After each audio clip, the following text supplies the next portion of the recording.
Hello សួស្តីអ្នកនរគ្នាចង់ចាប់ផ្ដើមសាច់រឿងថ្មីពីយើងគឺយើងបានឃើញថាខាងសមាគមសុំថ្នាំហ្នឹងក៏កំពុងដកដៃរជើងដើម្បីផ្សំថ្នាំហើយយើងក៏បានឃើញថាក្នុងចំណោមអ្នកចិញ្ចើមថ្នាំហ្នឹងក៏មានអបិជននីងដែរអញ្ចឹងមានន័យថាអបិជននីងនេះគឺបានធ្វើតេស្តជាប់ហើយចំពោះបងស្រីយ៉ាងសៀនវិញគាត់បានកាន់មីក្រូមួយហើយប្រកាសលងថាហ្នឹងគឺវាមានសារៈសំខាន់ខ្លាំងណាស់ចំពោះសមាគមសុំថ្នាំអញ្ចឹងគាត់ឲ្យកូនសិស្សឬកូនចៅរបស់គាត់ហ្នឹងធ្វើការឲ្យពីប្រសិទ្ធភាពណាអូខេអញ្ចឹងយើងកាន់មកកាន់នៅពេលដែលក្រុមគ្នារបស់ពួកគេហ្នឹងគឺផ្សំថ្នាំបានសម្រេច President គាត់ក៏បាននិយាយថាការចម្រាញ់ថ្នាំលើកទី1ហ្នឹងគឺបានសម្រេចអេមស្រែមខ្លាំងមែនតើណាហើយគាត់ក៏បានសប្បាយចិត្តសើចថាល្អមែនតើហ្នឹងដែរគាត់ក៏បាននិយាយទាំងមានទំនុកចិត្តទៀតថាទៀមផុតហ្នឹងសមាគមសុំថ្នាំរបស់ពួកគេនឹងរីកចម្រើនដូចមុនវិញហើយអូខេអញ្ចឹងយើងកាត់មកកាន់ទីតាំងថ្មីណាកន្លែងលក់ថ្នាំរបស់សមាគមផ្សំថ្នាំដែលថ្នាំមួយហ្នឹងគឺមានឈ្មោះថាថ្នាំជំនួយព្រលឹងដែលប៉ាក់ម៉ាប់ហ្នឹងក៏បានមើលទៅកាន់ថ្នាំជំនួយព្រលឹងហើយគាត់ក៏បាននិយាយថាថ្នាំហ្នឹងគឺក៏មិនដែលលើឈ្មោះផងហ្នឹងហើយក៏មានអប៉ែមួយទៀតហ្នឹងក៏បានមកនិយាយដូចគ្នាថាថ្នាំហ្នឹងគឺថ្លៃហើយក៏មានអប៉ែមួយទៀតបាននិយាយហើយក៏មានអប៉ែមួយទៀតក៏បានមកនិយាយដូចគ្នាថាថ្នាំហ្នឹងថ្លៃម្ល៉េះហ្នឹងដែលតម្លៃរបស់ថ្នាំហ្នឹងគឺមានតម្លៃ200,000កាក់ព្រលឹងអប៉ែហ្នឹងក៏បាននិយាយទៅថាមិនប្លន់គាត់ហ្មងទៅចំពោះបងស្រីយ៉ាងសៀនគាត់ចេញមកភ្លាមគាត់និយាយលយមកអាក្អូនឯសំណាងឯងគាត់ក៏បានយកថ្នាំមួយញាត់ចូលមាត់អប៉ែហ្នឹងបដ ாய் ណាហើយក៏មានបំផ្ទុះថាពលមួយចេញពីក្នុងខ្លួនរបស់គាត់ដែលគាត់ហ្នឹងគឺបានបំផ្ទុះចូលទៅកាន់ level ប្រាក់ភ្លាមតែម្ដងណាដែលធ្វើឲ្យអ្នកបានឃើញហើយការទាំងអស់ហ្នឹងនាំគ្នាជន់កគ្នាដើម្បីទៅទិញថ្នាំមួយហ្នឹងអូខេចារំនឹងមួយហ្នឹងក៏បានឈានទៅដល់ប្រជាមីងដូចគ្នាដែលធ្វើឲ្យប្រជាមីងហ្នឹងគឺឆ្លក់ទឹកតែម្ដងហើយគាត់ក៏បាននិយាយថាវាមិនអាចទៅរួចទេដោយសារតែរូបមន្តថ្នាំទាំងអស់ហ្នឹងវាត្រូវបានបាត់បង់តាំងពីអតីតកាលយូរណាស់មកហើយអូខេអញ្ចឹងសមាគមសន្តានឥឡូវគឺរស់ស៊ីបានខ្លាំងមែនតើមានមនុស្សចាំតាំងពីក្រៅរហូតដល់ក្នុងណាហើយពួកអចកចានទាំងអស់ហ្នឹងក៏បាននាំគ្នាអូទៅកាន់ប្រសិទ្ធភាពរបស់ថ្នាំហ្នឹងដោយអ្នកខ្លះក៏បាននិយាយថាសម្បីតែប្រជាយីម៉ូហ្នឹងក៏បានអូទៅកាន់ថ្នាំហ្នឹងដែរយើងក៏បានឃើញថាប្រជាមីងហ្នឹងក៏បានមកចូលរួមការអូមួយហ្នឹងដែរដែលគាត់ហ្នឹងបានច្បូតមកគាត់ច្បូតចុះច្បូតឡើងដូចគួនអ៊ីអញ្ចឹងណាអ្នកគ្នាអូខេអញ្ចឹងយើងក៏លេងមកមើលក្នុងសមាគមសំថ្នាំវិញយើងក៏បានឃើញថា Mr. Chen ជាមួយនឹងបងស្រីយ៉ាងសៀនហ្នឹងកំពុងនិយាយចរចាគ្នាលោកប្រុស Chen ក៏ពិតទៅប្រជាយីម៉ូបានទិញថ្នាំពីពួកយើងបើអស់បាត់ទៅហើយ Mr. Chen ក៏បាននិយាយកាត់ទៅកាន់បងស្រីយ៉ាងសៀនប៉ុន្តែយើងអាចកំងការចម្រាញ់ថ្នាំផ្សារក្រោយបានតាអូខេនៅពេលដែលខ្ញុំបញ្ចូលសលេងអញ្ចឹងមានអារម្មណ៍តែខ្លួនឯងដូចបែកមិនទេអានឹងសម្រាយវិញទៅល្អជាងអូខេជាចុងក្រោយបងស្រីយ៉ាងសៀនក៏បានសម្រេចសហការជាមួយ Mr. Chen ដោយជាការពិតទៅគ្រួសាររបស់ Mr. Chen ហ្នឹងគឺគាត់មានអាសត់ដ៏មានតម្លៃជាច្រើនអញ្ចឹងទៅគាត់យកអាសត់ហ្នឹងដើម្បីដោះដូរជាមួយនឹងសមាគមសំថ្នាំណាអូខេអញ្ចឹងយើងកាត់ប្រកាន់ថ្ងៃស្អែកវិញសិនយូគាត់ក៏បានថ្នាំផ្គុំបលឹងមកដល់ហើយគាត់ក៏កវីចុះកវីឡើងឲ្យកូនចៅគាត់អួតអញ្ចឹងណាដោយកូនចៅរបស់សិនយូហ្នឹងគឺបានដូចចិត្តមែនបានអួតទៅកាន់សិនយូអញ្ចឹងណាគាត់ក៏បាននិយាយថាសិនយូហ្នឹងមានអាថ្នាំហ្នឹងឯងថាពោវិញ្ញាណរបស់គាត់ប្រកាសជាលើស200ទៀតអញ្ចឹងចង់ control ទៅកាន់នីលីចង់ធ្វើបាបទៅកាន់នីលីនេះគឺស្រួលដូចបកចេះអញ្ចឹងដោយសិនយូនៅពេលដែលបានលើឈ្មោះនីលីគាត់មានកំហឹងចិត្តខ្លាំងប៉ុន្តែគាត់ក៏បាននឹកឃើញពីការដែលនីលីប្រយុទ្ធជាមួយនឹងឈូយូដែលនីលីហ្នឹងយកឈ្នះឈូយូដោយបកចេះហ្មងណាដែលធ្វើឲ្យសិនយូហ្នឹងអញទៅកាន់នីលីកាន់តែខ្លាំងជាងមុនហើយដែលអបនេះគឺអាក្រក់ខ្លាំងមែនតើគាត់ក៏បានគិតទៅកាន់គ្រួសាររបស់នីលីដូចគ្នាដោយគាត់បាននិយាយថាគ្រួសាររបស់នីលីហ្នឹងប្រកាសជាមិនអាចប្រកួតប្រជែងជាមួយនឹងគ្រួសារពិសិដ្ឋរបស់ពួកគេបានទេអញ្ចឹងប្រកាសណាថាពោវិញ្ញាណរបស់នីលីប្រកាសជាមិនអាចតាមតាន់អបនឹងបានទេអញ្ចឹងគាត់គិតថាគាត់នឹងធ្វើបាបអបនីលី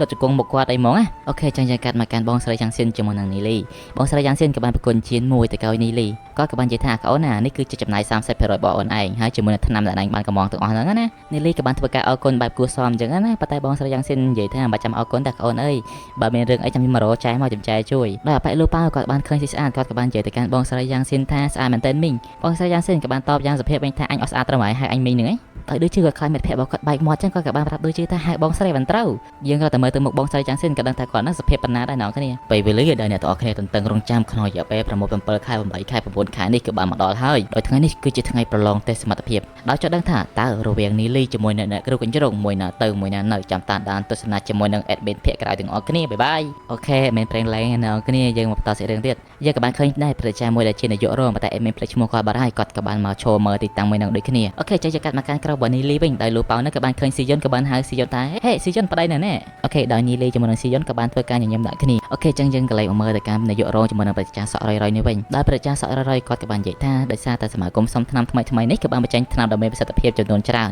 នអញ្ចឹងប្រហែលជាក្មេងៗទាំងអស់នេះប្រកាសជាមានសមត្ថភាពលើសពីសមត្ថភាពធម្មតាហើយមើលទៅដោយនាយកសាលារងគាត់ក៏បានងក់ក្បាលដោយគាត់ក៏បានបញ្ជាក់ថាអ្វីដែលគាត់ចង់ឃើញបំផុតនោះគឺជាការភ្នាល់គ្នារវាងអ្នកគ្រូសិនស៊ុយជាមួយនឹងនីលីដោយទស្សនវិជ្ជានៅក្នុងកន្លែងប្រឡងនោះពិតជាអ៊ូអរខ្លាំងមែនទែនអ្នកខ្លះដូចលេងសៀកអញ្ចឹងអ្នកខ្លះកំពុងនិយាយដើមគេចំពោះអ្នកខ្លះកំពុងញ៉ែស្រីចំពោះអ្នកខ្លះទៀតកំពុងតែប្រយុទ្ធគ្នាចុងចាំងជាវិញហ្នឹងទៅអូខេបើយើងក៏លេខទៅមើលក្រុមរបស់នីលីវិញលោកប៉ៅគាត់ក៏បានបកដៃហៅទៅកាន់នីងអឺដោយទឹកមុខញញឹម5ប្រៃរបស់នីងអឺក៏បានប្រែជាក្រៀមក្រំវិញនៅពេលដែលឃើញនីលីនោះកំពុងតែនិយាយជាមួយនឹងស៊ីយុនដោយនៅពេលដែលស៊ីយុនបានដើរចេញបាត់ហ្នឹងបាននីងអឺហ្នឹងគឺដើរទៅរកនីលីដោយនីងអឺបាននិយាយទៅកាន់នីលីថានាងបានលើថាខាងគ្រួសារពិសិដ្ឋហ្នឹងគឺធ្វើការលួចទៅកាន់ជំនួយរបស់គ្រួសាររបស់នីលីប៉ុន្តែនីលីវិញក៏មិនខ្វល់เลยក៏ធម្មតា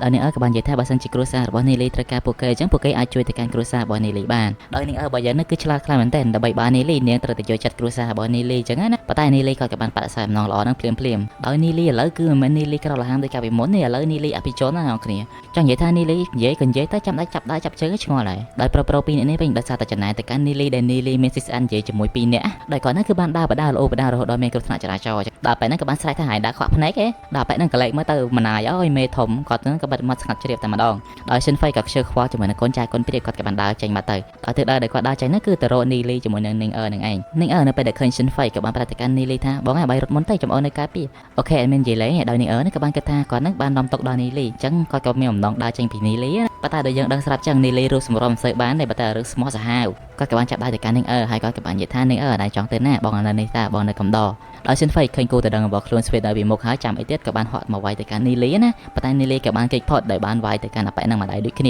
ាសិនជូក៏បានរត់មកមើលបងមកគេហើយគាត់ក៏បានគិតក្នុងចិត្តថាស្រួលទេអប៉ែសិនហ្វៃនឹង level silver rank នៅត្រូវម្ដាយរបស់នីលីទៀតដោយសិនយូគេបានធ្វើចរិតលយគេណាគេក៏បាននិយាយទៅកាន់នីលីថានីលីឯងពិតជាព្រើយខ្លាំងមែនទែនប៉ុន្តែត្រូវបានខត់ទៅដោយសិនហ្វៃក៏បានសួរទៅកាន់នីលីថាតើឯងគឺជានីលីមែនទេនីលីក៏បានតបវិញថាចុះប្រូឯងនេះជាណាគេដោយរឿងសម្ដែងយើងទុកចិត្តបានទៅលើប្រូនីលីលេខ1រឿងហ្នឹងហើយគាត់ហ្នឹងក៏បានចាប់ទេនឹងមកអោបតែម្ដងណាសិនហ្វៃគាត់ក៏បាននិយាយថាអញនេះគួរតែដឹងរបស់នាងដកដៃដល់កម្ររបស់ឯងចេញពីសមារបស់នាងតែម្ដងទៅតែប្រូនីលីរបស់យើងគឺសាមក្លាមែនតើក៏បានសួរទៅកាន់នាងថានាងនេះគួរដឹងមកបែបហ្នឹងមែននាងយើងមិនតបានឆ្លើយកំពុងស្ទើហ្នឹងនីលីក៏បាននិយាយថាមើលទៅនាងចង់រៀបការមួយឯងទេហើយហ្នឹងដូចជាគិងកក់ចង់ស៊ីកងានសួរអញ្ចឹងណាសិនហ្វៃដោយសារតែប្រកាសឈ្នះនីលីគាត់ក៏បានឲ្យនាងចេញមកនិយាយមកថានាងហ្នឹងគឺជាគូដឹងគាត់អត់នាងក៏បានដើរទៅមុខហើយក៏បាននិយាយទៅកាន់សិនហ្វៃតាំងពីដើមមកនាងមិនដែលទទួលស្គាល់ថានាងហ្នឹងគឺជាគូដឹងរបស់អបសិនហ្វៃហ្នឹងទេដោយសារតែនាងហ្នឹងក៏បានស្គាល់តែកាន់អត្តចរិតរបស់សិនហ្វៃហ្នឹងច្បាស់ហើយនាងក៏បាននិយាយបកឱកាសទៅកាន់សិនហ្វៃថារយៈពេល1ខែមុនហ្នឹងគឺសិនហ្វៃបានធ្វើការវាយប្រហារទៅកាន់នាងនៅក្នុងទីធ្លាសាលាដែលធ្វើឲ្យអបសិនហ្វៃហ្នឹងខឹងទៅកាន់នាងកាន់តែខ្លាំងអញ្ចឹងណាចំពោះអ្នកដែលចូលមកជុំវិញហ្នឹងក៏បាននិយាយដូចគ្នាថាអញ្ចឹងបានមករយៈមុនគឺមានលឺសលេងវាយប្រហារក្នុងសាលាដោយប្រូសិនហ្វៃហ្នឹងគឺធ្វើការប្រកាសមួយឆ្នាំទៅកាន់នាងជាមួយនឹងនីលីហ្នឹងក៏ចាប់ផ្ដើមយកគ្រួសាររបស់នាងដើម្បីគម្រាមទៅកាន់នាងអញ្ចឹងណាប៉ុន្តែនីលីក៏បានមកការពារដោយនីលីបាននិយាយទៅកាន់សិនហ្វៃថាសិនហ្វៃហ្នឹងគឺពិតជាមកក្រាខ្លាំងមែនទែនដែលហ៊ានគម្រាមមនុស្សស្រីនៅកណ្ដាលថ្ងៃត្រង់សិនហ្វៃវិញគាត់ក៏បាននិយាយទៅកាន់នីលីហើយនីលីយើងនឹងចងចាំអ្វីដែលឯងបានធ្វើមកលើយើងនៅថ្ងៃនេះប៉ុន្តែនាងក៏បានចេញមកការពារទៅកាន់នីលីថារឿងរ៉ាវទាំងអស់ហ្នឹងគឺការឡើងនេសាទតានាងបើសិនជាចង់រករឿងមករករឿងតានាងបានហើយកុំធ្វើបាបប្តីខ្ញុំប៉ុន្តែសិនហ្វៃក៏បាននិយាយថាឲ្យស្លាប់អាទាំងពីរហ្នឹងគ្មានឲ្យរស់ស្បែកតែមួយទេនាងបានចូលចិត្តទៅកាន់សិនហ្វៃហើយនាងក៏បាននិយាយថានាងនឹងប្រឡងចូលទៅកាន់ព្រំដែនឋានសួគ៌ពិសិដ្ឋអញ្ចឹងបើសិនជានាងត្រឡប់មកវិញមានជីវិតហ្នឹងកុំថាឡៃសិនហ្វៃសម្បីតែអ្នកផ្សេងៗនៅក្នុងគ្រួសារពិសិដ្ឋហ្នឹងក៏មិនហ៊ានប៉ះពាល់ទៅកាន់គ្រួសាររបស់នាងដែរសិនហ្វៃក៏បានសាច់ទៅកាន់នាងតែម្ដងដោយសារតែអ្នកប្រឡងចូលហ្នឹងគឺវាមានភាគរយស្លាប់ច្រើនមែនទែន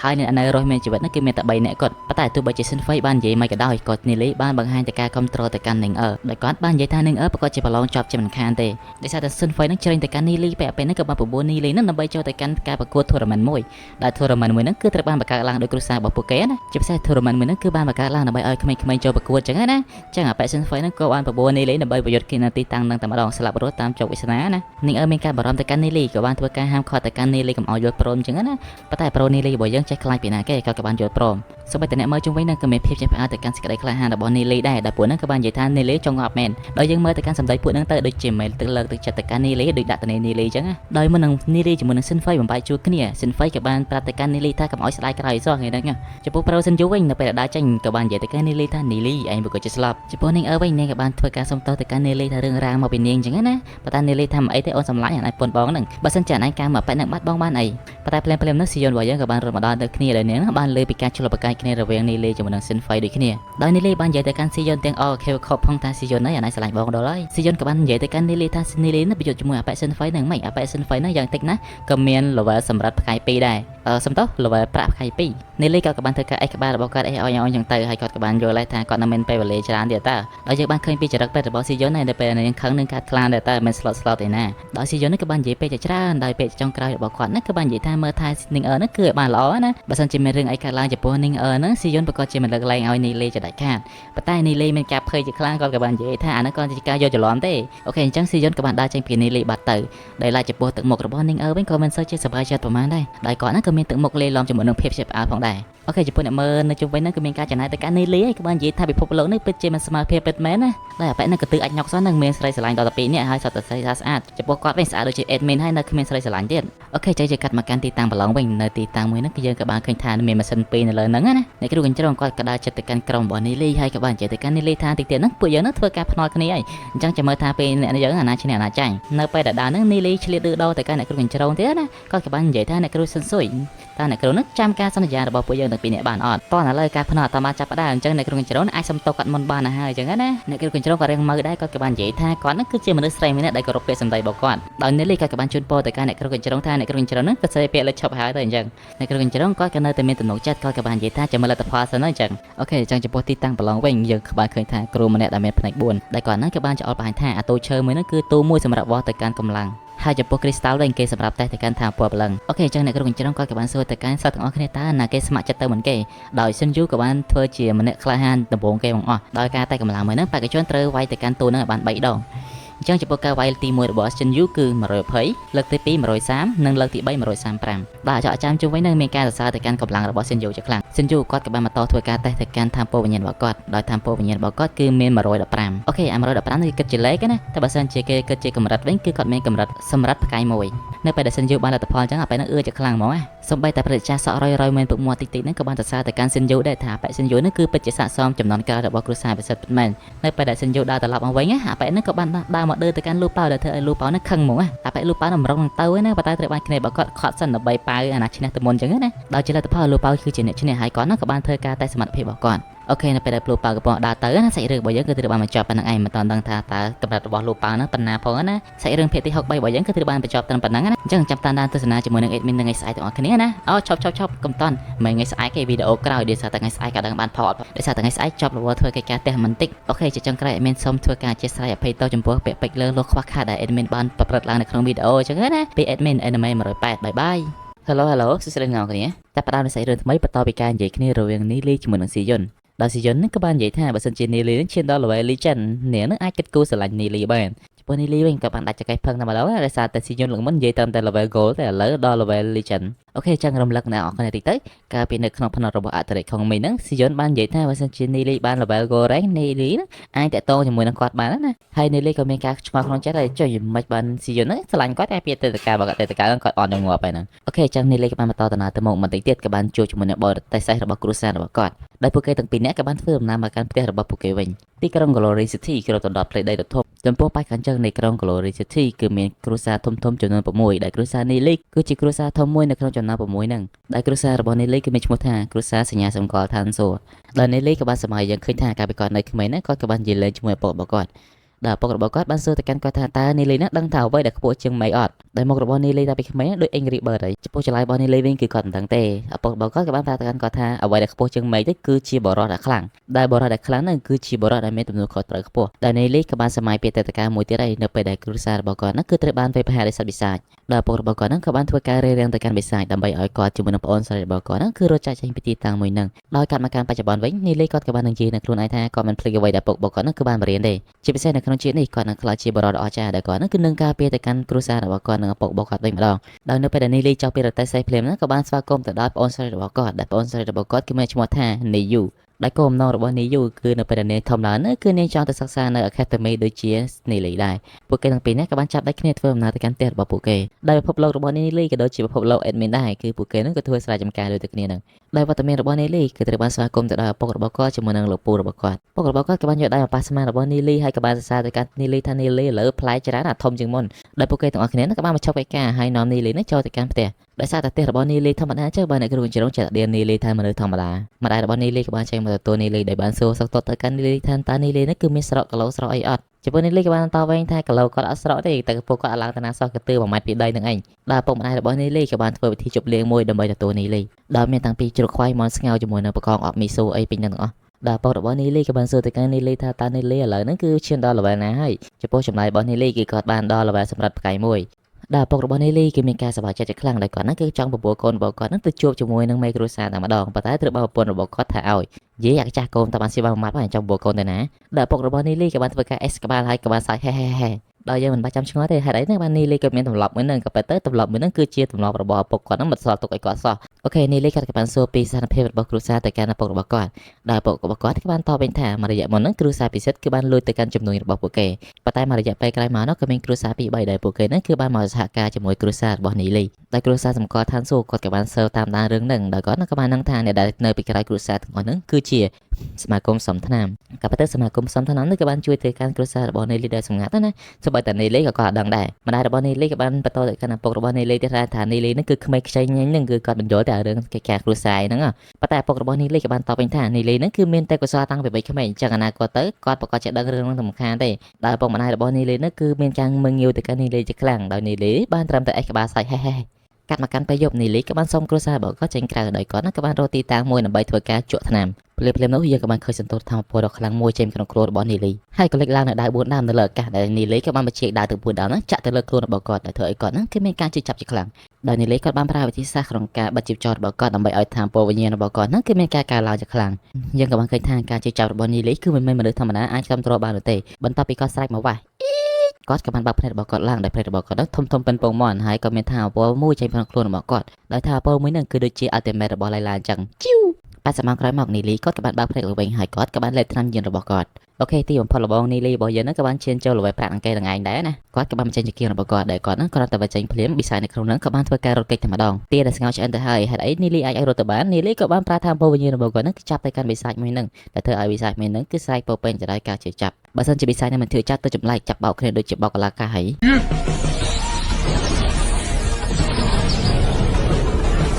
យទីបំផុតនីលីក៏បានរួមបញ្ចូលជាមួយនឹង Shadow Demon បានសម្រេចហើយរូបរាងថ្មីរបស់គាត់នេះគឺ cool ខ្លាំងមែនតើណាជាពិសេសគាត់មានអាវុធដណ្ដៃពីរទៀតលយខ្លាំងមែនតើនីលីគាត់ក៏បានធ្វើការតេស្តសាកល្បងទៅកាន់ថាពណ៌ថ្មីរបស់គាត់ដោយយើងបានឃើញថាល្បឿនរបស់គាត់ហ្នឹងគឺពិតជាលឿនខ្លាំងមែនតើជាពិសេសហ្នឹងក៏បាត់ដណ្ដៃរបស់គាត់គឺមុតខ្លាំងមែនតើណាកាត់ដើមឈើដូចកាត់បន្លែអញ្ចឹង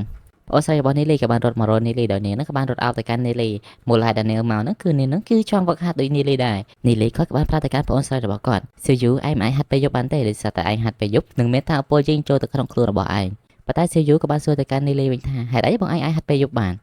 នដោយនីលីគាត់ក៏បានធ្វើមួយអេះអុញហើយគាត់ហ្នឹងក៏បានរកឡែកថាគាត់ហ្នឹងគឺជាមនុស្សប្រុសអាចហាត់ពេលយប់បានអូខេក៏ប៉ុន្តែបងស្រីរបស់នីលីគឺឈ្មោះថានីយូប៉ុន្តែជាទូទៅចិនពេលចឹងគេចូលចិត្តហៅស៊ីវឲ្យតែមនុស្សណាច្រើនចិត្តស្និទ្ធមួយគេហៅស៊ីវស៊ីវឈិនអញ្ចឹងទៅហើយនេះនីលីគាត់ហៅបងគាត់ស៊ីវយូនៅពេលដែលស៊ីវយូហ្នឹងលឺលេសដល់សាររបស់នីលីដូចអត់តំណសោះចឹងគាត់ក៏បានធ្វើមុខនឹងមើណានីលីដោយសារតែឃើញស្ថានភាពស្រួលក៏ចាប់ផ្ដើមថាអូចាំបងបរៀនបងប្អូនបាយងាប់លើហើយដោយនីលីគាត់ក៏បានប្រគល់គ្រីស្តាល់របស់គាត់មួយទៅឲ្យបងស្រីរបស់គាត់ដែលបងស្រីរបស់គាត់គឺមិនមែនកាក់ដូចនីលីទេគាត់តែនាងកើតមកភ្លាមនាងក៏មានថាពោវិញ្ញាណចំនួន32បាត់ហើយចំពោះនីលីមានតែ5តែប៉ុណ្្នឹងឯងហើយនីលីគាត់មានការចាប់ផ្ដើមតែនឹងអស់ផងគាត់ក៏បានដឹងថារូបរាងកាយរបស់បងស្រីរបស់គាត់ហ្នឹងគឺពិសេសគឺនាងមានរូបរាងកាយសម្គាល់ឋានសួគ៌ដែលរូបរាងកាយមួយហ្នឹងគឺជាកេរមរតករបស់គ្រួសារសម្គាល់ឋានសួគ៌បើសិនជាបងស្រីរបស់គាត់ហ្នឹងប្រកាសតែបានត្រឹមត្រូវអញ្ចឹងកម្លាំងនៅពេលអនាគតរបស់នាងពិតជាខ្លាំងមែនតើនីលីគាត់ក៏បាននិយាយប្រាប់បងស្រីរបស់គាត់ដែរថាដោយសារតែក្បួនបង្ហាត់ទឹកប្រមាណរបស់គ្រួសាររបស់ពួកគេហ្នឹងគឺត្រូវបានបាត់បង់អស់ទៅហើយពីអតីតកាលប៉ុន្តែមួយហ្នឹងគឺមិនមែនជាបញ្ហារបស់នីលីទេដោយសារតែគាត់មានសភើរាប់ពាន់ក្បាលក្នុងខួរក្បាលរបស់គាត់អញ្ចឹងគាត់ក៏ឲ្យបងរបស់គាត់ហ្នឹងសន្យាជាមួយគាត់មិនឲ្យជនទី3ហ្នឹងដឹងក្រៅពីពួកគេទាំងពីរនាក់នោះទេកាត់មក80ម៉ោងក្រោយមកនៅពេលដែលនីយូកំពុងតែធ្វើការវឹកហាត់នីលីក៏បានដឹងថាមានចំហាយពីខេតដ៏ខ្លាំងដែលបានមកដល់ទីតាំងមួយហ្នឹងដោយនីលីគាត់ក៏បានបញ្ជាសាដូរីម៉ុនរបស់គាត់ហ្នឹងឲ្យទៅមើលស្ថានភាពដោយអ្នកដែលមកលេងហ្នឹងគឺមិនមែនជានរណាឆ្ងាយទេគឺជាបរិសតៅមីស៊ឺក្រុមដៅហ្គាយហ្នឹងឯងនីលីគាត់ក៏ចំណាប់បែបហ្នឹងបានដូចគ្នាដោយនីលីក៏បានហៅឲ្យនីយូហ្នឹងរត់ទៅផ្ទះដើម្បីសុំតបជំនួយនីលីគាត់ក៏បានម្លាយខ្លួនទៅជា Demon Spirit ហើយគាត់ក៏បាននិយាយថាពេលនេះលេងមកអស់ដៃឲ្យឯងចំពោះយ៉ាហួនដែលជាបរិសតៅមីស៊ឺវិញគាត់ក៏បានដឹងថាស្ថានភាពដូចសូវស្រួលទេគាត់ក៏បានឲ្យកូនចៅរបស់គាត់ម្នាក់ហ្នឹងទៅមើលស្ថានភាពមុនដល់បែបកូនចៅមួយហ្នឹងគាត់ក៏មានអារម្មណ៍ថាកន្លែងហ្នឹងគឺវាអត់សូវស្រួលប្រហែលដែរហើយគាត់ហ្នឹងក៏បានលោថាទឹកមានខ្មោចទៅហើយគាត់ហ្នឹងក៏បានធាក់មកក្រោយមួយជើងដែលគាត់ហ្នឹងគិតថាមានអ្នកពីក្រោយគាត់ចឹងប៉ុន្តែនៅពេលដែលគាត់ធាក់ទៅគាត់ក៏គ្មានឃើញអីទាំងអស់គាត់ក៏មានអារម្មណ៍កាន់តែចម្លែកឡើងដោយទីបំផុតទៅគាត់ក៏ត្រូវបានខ្វាយទៅដោយនីលីចំពោះអ្នកដែលចាំពីអ្នកនេះវិញក៏បានលួយថាបែកលួយជិងបើជាដើរលេងយ៉ាងម៉េចទៅប៉ុន្តែបរិសតៅមីស៊ឺគាត់ក៏បានមានធំក្លិនឈាមហើយគាត់ក៏បានដឹងថាបែកនោះបើជាខ្វាយហើយមិនទៅដោយការគិតមិនខុសពីការរំពឹងទុកគឺពួកគេហ្នឹងក៏បានឃើញសាកសពពិតមែនដោយបរិសតៅមីស៊ឺគាត់ក៏អាចធ្វើជាបលិសបានដែរដោយគាត់ហ្នឹងក៏បានដឹងថាកូនចៅរបស់គាត់ហ្នឹងគឺត្រូវបានសម្លាប់ទៅដោយការលបសម្លាប់ដោយសារតែពួកគេឆ្វែងចោះឆ្វែងឡើងប៉ុន្តែអត់ឃើញឃាតករពួកគេហ្នឹងក៏សម្រេចចាត់យកសាកសពហ្នឹងត្រឡប់ទៅវិញតែម្ដងប៉ុន្តែចំពោះប្រូនីលីវិញគាត់មិនឲ្យអ្នកណាដែលគំរាមកំហែងគ្រួសាររបស់គាត់ហ្នឹងគឺមានជីវិតចិត្តដាច់ខាតចំពោះប្អូនស្រីរបស់នីលីនាងក៏បានរត់ឡើងទៅហេបទៅហប់មកដល់ទីតាំងមួយហើយនាងហ្នឹងក៏បានប្រាប់ទៅកាន់បរិសមេធំម្នាក់ថាមានក្រុមដៅហ្គាយនេះគឺសម្ដៅមកទីនេះហើយដោយបរិសម្នាក់ហ្នឹងក៏បានចាំទៅកាន់គ្នារបស់គាត់ពីរនាក់ទៀតដែលជាអ្នកខ្លាំងនៅក្នុងភូមិនឹងដូចគ្នាហើយគាត់ក៏បានហៅពួកគេទាំងពីរនាក់ដើម្បីទៅអង្កេតការនៅទីហ្នឹងតែម្ដងចំពោះក្រុមដៅហ្គាយទាំងពីរនាក់នោះវិញនៅពេលដែលមិនទាន់បានចេញផងក៏បានឃើញសមររបស់នីរត់ផ្លេតអាពេលក្រុមដៅហ្គាយហ្នឹងគឺតែខ្មោចទៅប៉ុន្តែនៅពេលស៊ីម្ដាយរបស់នីលីដឹងថាអូអាហ្នឹងមនុស្សតាហើយគាត់មានកំហឹងយ៉ាងខ្លាំងគាត់ក៏បានស្រែកទៅកាន់នីលីថាឯងនឹងសងសឹកឲ្យមិត្តភក្តិរបស់អញប៉ុន្តែល្បឿននៃការវិបហារបស់គាត់ហ្នឹងគឺយឺតខ្លាំងមែនទែនវាយនីលីអត់ត្រូវទេហើយនីលីហ្នឹងក៏បានជួលដល់ពេលហ្នឹងមកជើមកវិញប៉ុន្តែភ្លាមៗនោះក៏មានរន្ទះជើស្វែងរកមិត្តមួយវាយទៅកាន់នីលីដោយនីលីក៏បានរងជាប់ នេះលេគាត់ក៏បានប្រើស្នាមញញឹមដល់កាយសាហាវរបស់គាត់ហើយគាត់ក៏បានប្រើល្បឿនដ៏លឿនហក់ទៅចាក់ទៅកាន់យ៉ានហួនប៉ុន្តែប្រូយ៉ានហួននឹងគឺ IQ ខ្លាំងមែនទែនគាត់ក៏បានយកមិត្តភក្តិរបស់គាត់ទៅរងគាត់តែម្ដងបរិបទតែវិស័យគាត់ក៏មានកំហឹងជាខ្លាំងគាត់ក៏បានបំលែងរូបរាងកាយរបស់គាត់ទៅជា Demon Spirit ដោយ Demon Spirit របស់គាត់គឺមានឈ្មោះថាខ្លាខ្មៅតារាការវាយប្រហារលើកទី1របស់គាត់ធ្វើឲ្យនីលីនឹងគឺប៉ាងបុកដើមឈើរហូតដល់គាត់នឹងមានរបួសណាដល់នីលីគាត់ឃើញស្ថានភាពអត់ស្រួលគាត់ក៏បានប្រើក្បាច់ម៉ាចឲ្យតែម្ដងដោយបរិបទតែវិស័យនឹងគាត់ក៏មានការព្យាបាលទៅការសមត្ថភាពរបស់នីលីខ្លាំងចំពោះនីលីវិញគាត់ក៏បានបង្ហាញខ្លួននៅដើមឈើដដែលនឹងហើយគាត់នឹងក៏បានលោថាប៉ានឹងពេលប្រហារលឿនខ្លាំងមែនទែនគាត់ក៏បានធ្វើការសម្រេចចិត្តដោយគាត់នឹងគឺមិនមែនធ្វើការបញ្ចុះរវាង fighter និង fighter ទេគឺគាត់យក fighter វាយជាមួយនឹង assassin នៅពេលដែល assassin នឹងគឺមានល្បឿនលឿនខ្លាំងពេក fighter របស់យើងនឹងក៏ចាប់ផ្ដើមវាយដើមឈើក៏មក assassin នឹងគឺមានទីតាំងដើម្បីហក់លោតទៀតណាដែលនីលីក៏បានឆ្លៀតពេលហក់ទៅចាក់ប៉ែនឹងប៉ុន្តែប៉ែនឹងក៏បានចាប់ជាប់ប៉ុន្តែនីលីនៅតែអាចគេចខ្លួនបានបរិបទតាមមីសឺរបស់យើងគឺមានការឆ្ងល់ទៅកាន់កបិតរបស់នីលីតែហេតុអីបាននីលីនឹងគឺវាល្វាម្លេះហើយកបិតនឹងវាមុតខ្លាំងណាដោយគាត់ក៏បានគិតថានីលីប្រើកបិតហើយគាត់ប្រើដៃវាមិនសូវសមហើយគាត់ក៏បានដកដើមឈើមួយដើម្បីវាយទៅកាន់នីលីតែម្ដង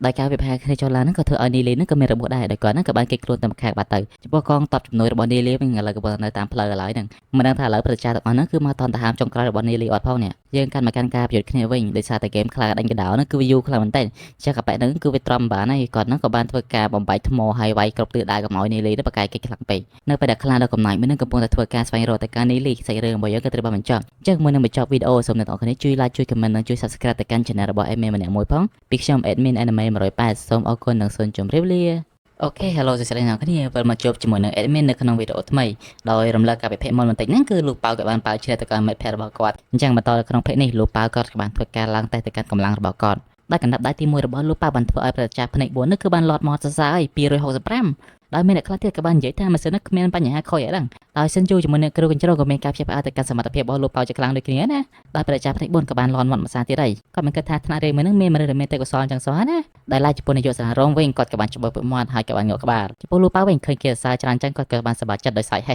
ហេដោយគាត់ក៏បាននិយាយដៃរបស់គាត់វាយទៅកាន់ម៉ាស៊ីនជាលើកទី2ដោយកម្លាំងរបស់គាត់លើកទី2គឺ325ជាមួយនឹងលើកទី3គឺ370ចំពោះប្រជាភ្នែក4គាត់ក៏បានបើកភ្នែកធំៗហើយវ៉ាវចំពោះអ្នកនៅជុំវិញហ្នឹងក៏មានការព្យាបាលទៅកាន់សមត្ថភាពរបស់លោកប៉ៅជាខ្លាំងសិនជួគាត់មានការមិនពេញចិត្តជាខ្លាំងដោយគាត់នឹងក៏បាននិយាយថាវាមិនអាចទៅរួចទេហេតុអីហ្នឹងលោកប៉ៅមានសមត្ថភាពខ្លាំងម្ល៉េះដោយអ្នកគ្រូកញ្ជ្រោងគាត់ក៏បានតបទៅកាន់ក្មួយរបស់គាត់វិញថាមានកម្លាំងខ្លាំងនឹងបានការអីជាមួយតែតាមពោវិញ្ញាណហ្នឹងអបិនឹងគ្មានជាប់ទេដោយលោកប៉ៅគាត់ក៏បានញញឹមហើយគាត់នឹងក៏បានដាក់ដៃទៅលើគ្រីស្តាល់ដោយលទ្ធផលចេញមកគឺតាមពោវិញ្ញាណរបស់គាត់គឺ367នៅពេលដែលអ្នកគ្រូឃើញចឹងអ្នកគ្រូកញ្ជ្រោងក៏លាប់មកថាស្អីចំពោះនាយកសាលារងនៅខាងលើវិញក៏បានសរសើរទៅកាន់លោកប៉ៅដោយគាត់នឹងក៏បាននិយាយថាលោកប៉ៅនឹងមានអាយុក្មេងតែប៉ុណ្ណោះប៉ុន្តែគាត់នឹងគឺឈានដល់ level សម្រាប់ផ្កាយ3បាត់ទៅហើយអញ្ចឹងគាត់ក៏បានប្រាប់ទៅកាន់ព្រះចាដែលមានសក់រយឲ្យដាក់លោកប៉ៅនឹងចូលទៅកាន់ឋានៈដែលមានទេពកោសល្យអូខេចឹងបើកវងកញ្ចក់ទៅឋានៈដែលមានទេពកោសល្យនេះគឺគេសម្ដៅទៅដល់ឋានៈដែលបរិញ្ញាទៅដោយមនុស្សដែលមានទេពកោសល្យទាំងអស់បណ្ដោយលោកប៉ៅគាត់ក៏បានដើរវិញដោយដើរកាត់ទៅកាន់សិនយូដោយគាត់នឹងគឺមិនមានការឌឺដងទៅកាន់សិនយូទេដែលធ្វើឲ្យ admin នឹងមានការឆ្ងល់ជាខ្លាំងប៉ុន្តែមកស្ទោក្រោយមកគាត់ក៏បានរត់មកវិញហើយលីនដាដាក់សិនយូ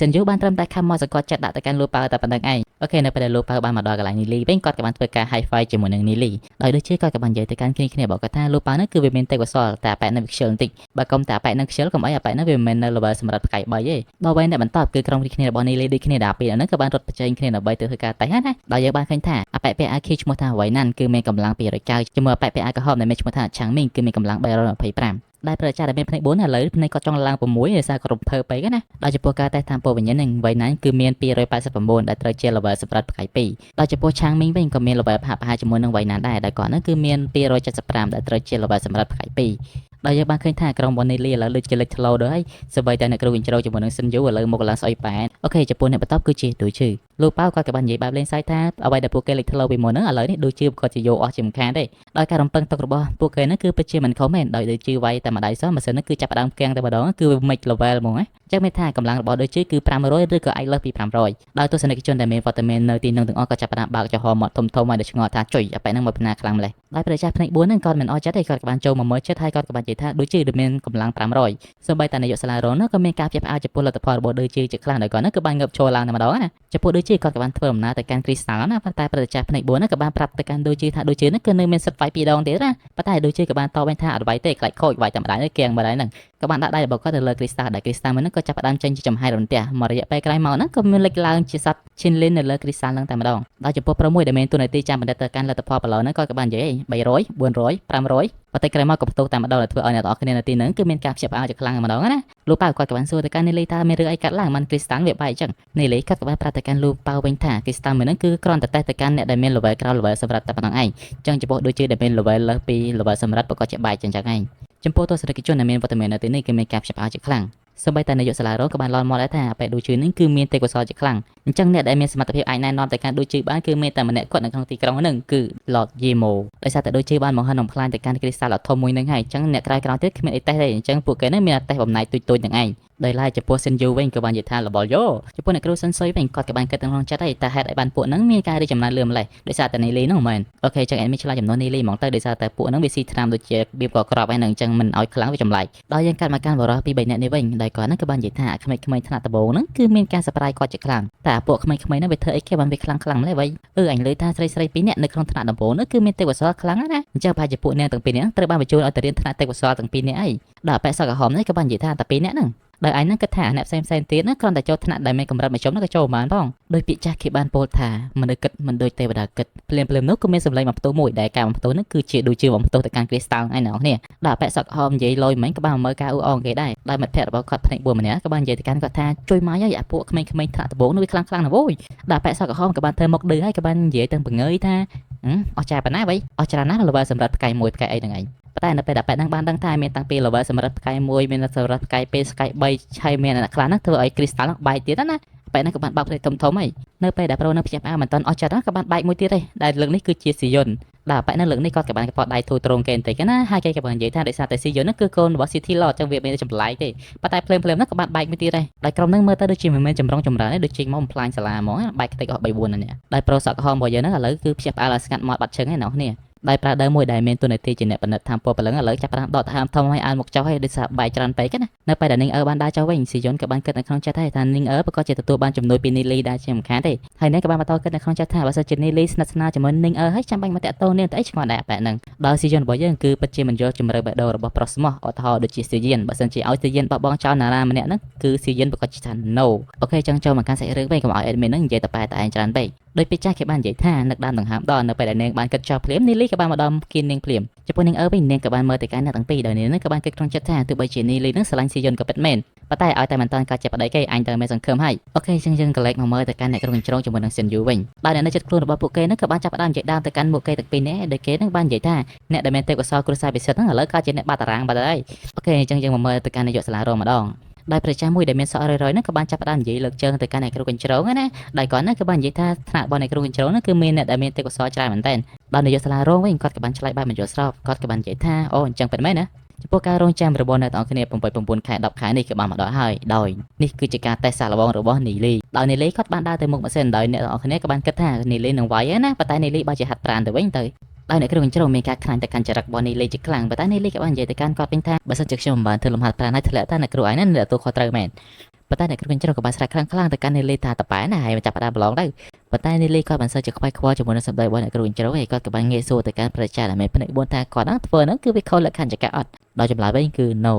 នីលីគាត់ក៏បានងាកទៅកាន់អ្នកគ្រូកញ្ជ្រោងដោយគាត់ហ្នឹងក៏បាននិយាយថាវាជាការប្រសើរណាស់បើសិនជាអ្នកគ្រូកញ្ជ្រោងហ្នឹងមានញញ៉ៃពាក់ព័ន្ធជាមួយនឹងការប្រឡងរបស់គាត់ដោយចំពោះអ្នកគ្រូកញ្ជ្រោងគាត់បានត្រឹមតែខំមកសង្កត់ចិត្តដោយក្នុងចិត្តហ្នឹងគឺខ្លាញ់តែការបែកនីលីហ្នឹងខ្លាំងមែនទែនលោកប៉ៅគាត់ក៏បានមកគិតស្មារតីការដូចជឿដោយគាត់ហ្នឹងក៏បានសួរទៅកាន់ដូចជឿថាតើដូចជឿហ្នឹងគឺថានីលីហ្នឹងគឺមានកម្លាំងប៉ុណ្ណាដែរដូចជឿគាត់ក៏បានគិតបន្តិចហើយគាត់ហ្នឹងក៏បានតបទៅកាន់លោកប៉ៅវិញថាបើគិតពី talent របស់នីលីហ្នឹងគឺនីលីមាន talent ខ្សោយជាងគេហើយបើគិតពីល្បឿននៃការហ្វឹកហាត់ហ្នឹងនីលីក៏យឺតជាងគេដែរដោយសារតែនីលីប្រើប្រាស់វិធីហ្វឹកហាត់ហ្នឹងមានល្បឿនយឺតអញ្ចឹងគាត់ក៏បានសន្និដ្ឋានថាកម្លាំងរបស់នីលីប្រហែលជា200ប៉ុន្តែនៅពេលដែលនីលីវេទៅកាន់ម៉ាស៊ីនវាស់កម្លាំងជាលើកទី1នេះកម្លាំងរបស់គាត់គឺត្រឹមតែ100តែប៉ុណ្ណោះដែលធ្វើពួកគេពីរនាក់ដាច់ចកេះតែម្ដងអញ្ចឹងចំពោះការវាយរបស់នីលី3ដងគឺត្រឹមតែ100ទាំង3នឹងដែលធ្វើឲ្យនីងជាមួយនឹងស៊ីយុននោះក៏មានការភ្ញាក់ផ្អើលយ៉ាងខ្លាំងដូចគ្នាលោកប៉ៅគាត់ក៏បាននិយាយទៅកាន់ដូចជាថាគាត់គិតថានីលីនេះមានខ្សោយម្ល៉េះដោយដូចជាគាត់ក៏បានដឹងពីមូលហេតុដោយនីលីនេះគឺមានបំណង control ទៅលើកម្លាំងរបស់គាត់ដោយគាត់នឹងបញ្ចេញត្រឹមតែ100ណាចំពោះនីលីវិញគាត់ក៏បានលោឲ្យថាវាយអានឹងឈឺដៃគាត់ខ្លាំងមែនទែនចំពោះអ្នកគ្រូកញ្ជ្រោងវិញនាងក៏បាននិយាយបែបងាយៗថានីលីនេះមានកម្លាំងត្រឹមតែ100ប៉ុណ្ណឹងឯង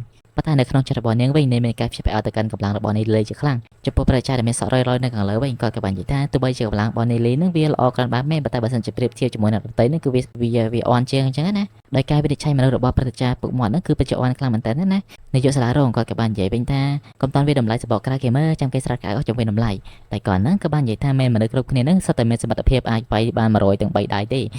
chẳng gặp ởប្រជាbậc mòn nó chạm mơ là tập phòn hàng cá tay tham bộ nhẹ sân tay đòi nơi bây giờ Nili chạm tham bộ nhẹ cho từ không Krista còn miền rụp thay chi mùi bàn lệch là không Krista đại rụp thay chi nó cứ chỉ bốn vâng hai là bọn Nili á chẳng sân cơm thay nào cái này toàn play thay chi nó cho nơi bây giờ mình được cái này cái bộ tập từng rung chạm nơi là tập phòn là bọn Nili mình thay chỉ là tao cái này tệ sự bây giờ mình cái chạm mở lại cái thao bộ bọn Niliคือbàn langปีจัดซับปซับก็ซับหนึ่งมาโรยได้บานตรมาโรยคือชอบลางตามดองแต่ตัวเนี่ยคือเป็นเจ้าเนี่ยมีการสลังกลางอย่างกลางจะพวกนี้รีบเป็นกอดกับบานสบายใจแล้วนะเซนจูกอดกับบานใหญ่ท่าช่วยไม่มาโรยได้มาโรยโหจังได้แล้วแต่พ่อก็ยังบานดังท่านี้ลีคือเช่นดอลลาร์สำหรับไก่มวยได้แล้วแต่พ่อบอกก่อนนั่นคือก็ชิ้นแต่การเนี่ยคือเป็นเจ้าลูกเป้าก็กับบานใหญ่แกก็แต่การนี้ลีท่านี้ลีใหญ่กรอบไปก้อยได้นี้ลีก็กับบานปลาสตาร์จ้าบอกก็ได้ไรสำนางนั่นเองจะพวกในยุคสลาร่องก็กับบานเอาไปจ่าปกมอนนั่งได้นี้ลีเป็นเจ้าแต่ขนมถนัดแต่กระสอบได้ประจับปกมอนนั่นโดยจีก่อนมันเซอร์จ่อไอ้นี่ลีโจรวมกันจังนะแต่ซานแต่นี่ลีเป็นระเบิดสำหรับไก่มวยแต่ปนเอาปัตตาในจุดสลากับบานใหญ่ไทยบัสันจีเมนปัญหาเนี่ยเลยก่อนการสตาร์ในระบบโปรแกรมต่างปีเนี่ยคือตรึกว่ามันจับได้วัตถุเมนบอลนักรู้สันซอยด้านนักรู้สันซอยก็กับบ้านมาซ้อมเลยชอบตามดองด้านในจุดสลาร่องก็มันโจโปรเพลนนู่นเตะแต่ก่อนนั้นบ้านใหญ่ท่าสลาหน้าตาบ้านออกคนแต่การนักรู้กันจะร้องโดยถนัดบอลเน้นคือโปรเป็นแต่ละสัชนาจังนะให้ก็กับบ้านมาต่อสู้ที่ท่าแต่ให้ได้นักรู้สันซอยจงชอบโดยประจำเนี่ยนั่นคือดาวเซอร์มันธรรมดาได้นะยังเมื่อแต่หมกบอลในกระดูกจรนั่นก็ดังท่าประจานั่นคือสายจมออยก็ได้สัชนาในขนาดบอกว่าพิจารณาคือสัตว์สังแต่จีมันได้ก่อนเมื่อไงถ้าจีมันได้สามหมายถึงออตีแล้วนะโอเคเตรียมพันในกระดูกจรกับบ้านสมเลยชาวบ้านสำไรได้เมื่อนำไปก็จอมเอาไว้ก็กับบ้านเคยนีลิสายเยี่ยมละก็เตียดยังกัดมาชดกล่าวคืออย่างบ้านเคยทันในเลยกับปวงอ่านสปอร์ตบอยโดยเปลี่ยนนักรูปปลากับบ้านโจมาขนมตบได้ก่อนนั้นกับบ้านโซ่แต่การในเลยท่าตาในเลยนั้นแต่บ้านเก่งเจงเอาโจรวมถนัดแต่กว่าสอดอด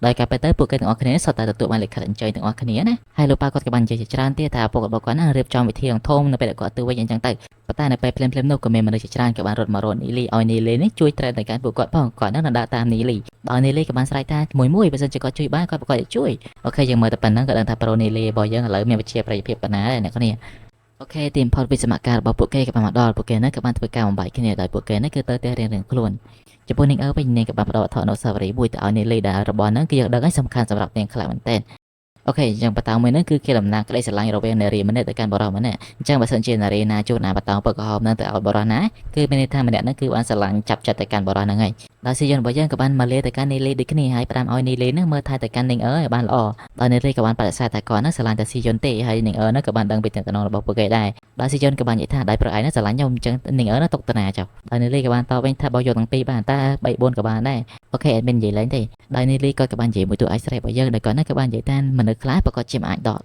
อจังปีตีตางมวยนั่งบ้านเตะแต่สลายไงให้ซียอนกับบ้านใหญ่ไปหาท่าสมัยมันเดินเนี่ยสลายนั่นคือจิมมันไม่ได้ดักคลาโดยจิตตาบอลเนี่ยแต่การเปที่กระดองนึงเฮเลบอลจุดไปแล้วนะการปิดเพียงมันนั่นคือยานหุ่นบางจุดคลิกอยู่บนในลีดิฉันแต่เดมอนสปิริตบอลในลีคือจีเดมอนสปิริตสมอลจังถือเอายานหุ่นนั่นคือไอโรเตอร์ได้แต่การในลีเคยเตะดิฉันก็รอชอร์ลานาแต่ไม่ได้พอก็ต้องสมรจัตทายคนใจระบบก่อนนั่นคือตลอดตัววินสันพอตายการเกิดมันโดยการรำปังตักในไปได้ก็ถ้าก้มในลีหรือก้มในลีก็บ้านมาเวปหาแต่การก่อนมาสาเตียนทุบชีนีลีเวปหาบ้านสมัยกับเป็นเม้นปะตายบ้านรำแต่ลมหมอกขนอไปนั่งแต่บังไงคลาดมาเดเมนซิกแพ็กไม่หนึ่งบ้านตัวการเวปหาเตอร์นีลีจอล้างมาตายละตะพอโดยดาวนั่นคือเป็นไตรซีเตดายันหุ่นกับบ้านดังท่ากรุษาสมกอทันสวนนั่นกับบ้านเฟิร์มนามอติตังนั่งโดยขี้เหนียกอดกับมันด่าไม่ปล่อยแต่มาดองได้ในไปได้ก่อนนั้นโดยกิครูนตลอดตัวไว้มอร์บอกอดจิบโอจิบอยกอดกับบ้านใหญ่ท่ามันเดียวมันชอบกอดบอกอดเชื่อมพลายครูซาสมกอทันโซจะปนนีลีเป็นกอดกับบ้านลายครูบอกอดตัวเจริญเรื่องธรรมดาเองได้บอกเราสังหารทั้งใบนี้กับบ้านมาดอติตังระบอนนีลีดิขี้เหนียได้ในลีก็กับบ้านจะเอาแต่การติดได้แต่โปรยานหัวนั่นคือบ้านกิครูนก็กับบ้านใหญ่แต่การต่างบ้านยังไทยเมนกับได้ไกลมันเนี่ยแต่ก่อนนั่นคือเมนบัวไฮรถติดตามติดได้แต่ก็จังออลชิปเซ่อาแปะนั่นคือเมนระเบิดเซอร์เวอร์แรงไก่ปรามบอลเสกลำฟองกองมันเนี่ยนั่นคือบ้านอ้อยคนชายระเบิดก่อปีนั้นในตีตังมวยหนึ่งให้ก่อนนั่นกับบ้านตามแต่การกลอมได้ไกลมันเนี่ยหนึ่งโปรมวยเดี๋ยวไปอัพเปอร์คิวก่อนในช่วงท่าหนีฝั่งก็กับบ้านใหญ่แต่การในลีทานในลีนั่นเมนกับหัวปูควาเตเมนแต่หายได้นั่นบ้านจีกลอมได้ไกลนั่นคือมอติดดาวมวยหนึ่งจังจะปนในลีเป็นไปเดี๋ยวก่อนเลยสำนึกแบบหนึ่งให้ก่อนกับบ้านใบขนมจริงให้ก่อนกับบ้านใหญ่ทำดังแต่ติมเมอร์คนไอ้แต่สะสมแล้วเนาะจะปนในฝั่งเป็นก่อนกับมีกำลังอีกครั้งเลยซาแต่ในลีนั่นคือบ้านใหญ่เฉลยหลักก่อนจังนั่นเพราะแต่บ้านทำคอแต่ได้ในลีชั่วโมงในรีมวยนั่งไปได้เอเมนอ่านแต่จองอาจจะล้อมแต่ในรีไม่ได้หนาวกันเนี่ยโอเคจะปนในลีกับเชียร์บอลย้ายชนะก่อนกับบ้านดอพลัสเนี่ยกลอมได้ไกลปีนั่นคือแต่เอาเนี่ยตั้งปีนั่นตามมาดองติมพอดในฝั่งกับบ้านเชื่อแต่การสำเร็จบอลในลีโดยก่อนนั่นกับบ้านใหญ่แท้กลอมได้ไกลนั่นคือเป็นพันไหนแกมาไอตีตังหนึ่งโดยก่อนนั่นกับบ้านกระแทกกลอมได้ไกลนั่นคือมาพลอนกรุษาบอกปูเก๋นะอาจจะปโปรนีรีเป็นก่อนกับบ้านทัวร์การเป็นเด็กชายเตลเลยสะสอบโดยก่อนนั่นคือบ้านอังถ่าปีนั่นคือสตาร์เมลเวอร์เซเวอร์เรนอ๋อโดยปูเก๋ตั้งปีนั้นชื่อว่าช่วยไม่บ้านนี้เลยนั่นสำหรับไปหนึ่งบ้าน ចំពោះនេះលីវិញគាត់ក៏បាននិយាយទៅកាប់ជាប៉ាល់ជីអូនបាននិយាយថាអូនស្លាប់ពីកាលដោយនេះលីគាត់ក៏បាននិយាយដល់សារថាគាត់ហ្នឹងគឺបានត្រឹមតែឃើញពួកគេទាំងពីរអ្នកប៉ុណ្ណឹងឯងប៉ុន្តែបើសិនជាគាត់ស្លាប់ដោយរបៀបណាហ្នឹងគឺនេះលីមិនបានឃើញទេចំពោះនេះហ្វឹងគាត់ក៏បាននិយាយថាអញដឹងហើយឯងគ្មានសមត្ថភាពសម្រាប់ពួកហ្នឹងទេដែលបែបហ្នឹងគឺមើងងាវទៅកាន់នេះលីជាខ្លាំងយើងដឹងហើយថាអ្នកដែលមើងងាវទៅកាន់នេះលីមិនសូវល្អប្រហែលទេចំមកបែបហ្នឹងវាមានលទ្ធផលយ៉ាងម៉េចដែរអ្នកនរគ្នាដោយចំពោះប្រូនីរីវិញគាត់ក៏បានគិតថាមានបរិះអាកំបាំងហ្នឹងជួយក្រុមគ្រួសាររបស់ពួកគេហ្នឹងដោយសម្ងាត់មែនជាពបរោះស្ដំរបស់យើងក៏បានត្រឡប់មកទីតាំងនៅនេះគ្នាតែគាត់នេះគឺបាននិយាយថាគាត់នឹងអាចចាប់ប៉ែនឹងបានទេគាត់ក៏បានកលេចទៅមើលសាកសពដែលនៅលើដីហើយគាត់នឹងក៏បាននិយាយទៅកាន់នីលីថាតានីលីនេះអ្នកស្លាប់ពួកនឹងមែនចំពោះប៉ែនេះហ្វឹងគាត់ក៏បាននិយាយកាត់ភ្លាមៗថាតានីលីនឹងមានសមត្ថភាពអីសម្រាប់ពួកនឹងអូខេចឹងកាត់មកប៉ែសម័យក្រោយមកនៅពេលដែលបរោះស្ដំហ្នឹងគឺបានយកអ្វីដែលនីលីខំព្យាយាមខ្វះទៅកាន់គាត់ហ្នឹងគាត់ក៏បានបញ្ជាទៅកាន់នីរីជាមួយនឹងនីហ្វឹងឲ្យយកសាកសពហ្នឹងទៅកាន់គ្រួសារវិញដោយគាត់ហ្នឹងក៏ឲ្យនីលីធ្វើជាអ្នកស្រែអំភ្លើទៅកាន់មេគ្រួសារនៅពេលដែលពួកគេបំរុងនឹងត្រឡប់ទៅវិញហើយក៏មានសម្លេងមួយដែលសម្លេងមួយនេះគឺជានីយូបាទប៉ែនេះហ្វឹងគាត់ក៏បានលើកទៅកាន់នីយូទិញណៅហើយជាពិសេសហ្នឹងគាត់ក៏បានប្រឡូទៅកាន់នីយូធ្វើឲ្យនីយូភ័យរត់ទៅអោបនីលីទៀតអូខេមកដល់ពេលនេះគឺយើងបានដឹងឈ្មោះរបស់បរិសុទ្ធដុំហើយគាត់មានឈ្មោះថានីអ៊ីនដោយនីអ៊ីនក៏បានរៀបរាប់ថាមានក្រុមតាកាយ3នាក់ហ្នឹងគឺបានចូលមកកាន់ទឹកដីរបស់ពួកគេដោយគាត់ហ្នឹងក៏បាននិយាយរៀបរាប់រឿងដែលនីលីខំខ្វក់គាត់ហ្នឹងទៅកាន់ព្រះចាដែរដោយនីលីក៏បាននិយាយទៅកាន់ព្រះចាថាគាត់បានត្រឹមតែឃើញសំណោខ្មៅមួយហោះកាត់មុខគាត់តែប៉ុណ្្នឹងឯងចំពោះមេគ្រួសារគាត់ក៏គិតដូចជានីរីដែរដោយគាត់ហ្នឹងក៏បានគិតថាមានមនុស្សដែលជួយការពារទៅកាន់គ្រួសាររបស់គាត់ដល់សម្ងាត់មែនហើយគាត់ហ្នឹងក៏មានការឆ្ងល់ដែរថាក្រុមតាកាយហ្នឹងគឺមកទីតាំងគ្រួសាររបស់គាត់ដើម្បីអីគេចំពោះមេគ្រួសារគាត់ក៏បានបញ្ជាទៅកាន់នីអ៊ីនឲ្យនីអ៊ីនហ្នឹងគឺរៀបចំមនុស្សឲ្យបានរួចរាល់ស្រេចនៅពេលដែលមានហេតុការណ៍អីគឺវាងាយស្រួលចំពោះនីអ៊ីនគាត់ក៏បានតបវិញថាអូខេនៅពេលដែលពួកគេទាំងអស់គ្នាបំរុងនឹងចាក់ចែងក៏មានសម្លេងមួយថាឈប់នីលីតែឯងដឹងថាឯងបានធ្វើអីខុសដែរទេដល់នីលីគាត់ក៏បានតបទៅកាន់ព្រះចាមកក្រក់ក្បាលទាំងអស់ថាអត់ដឹងបង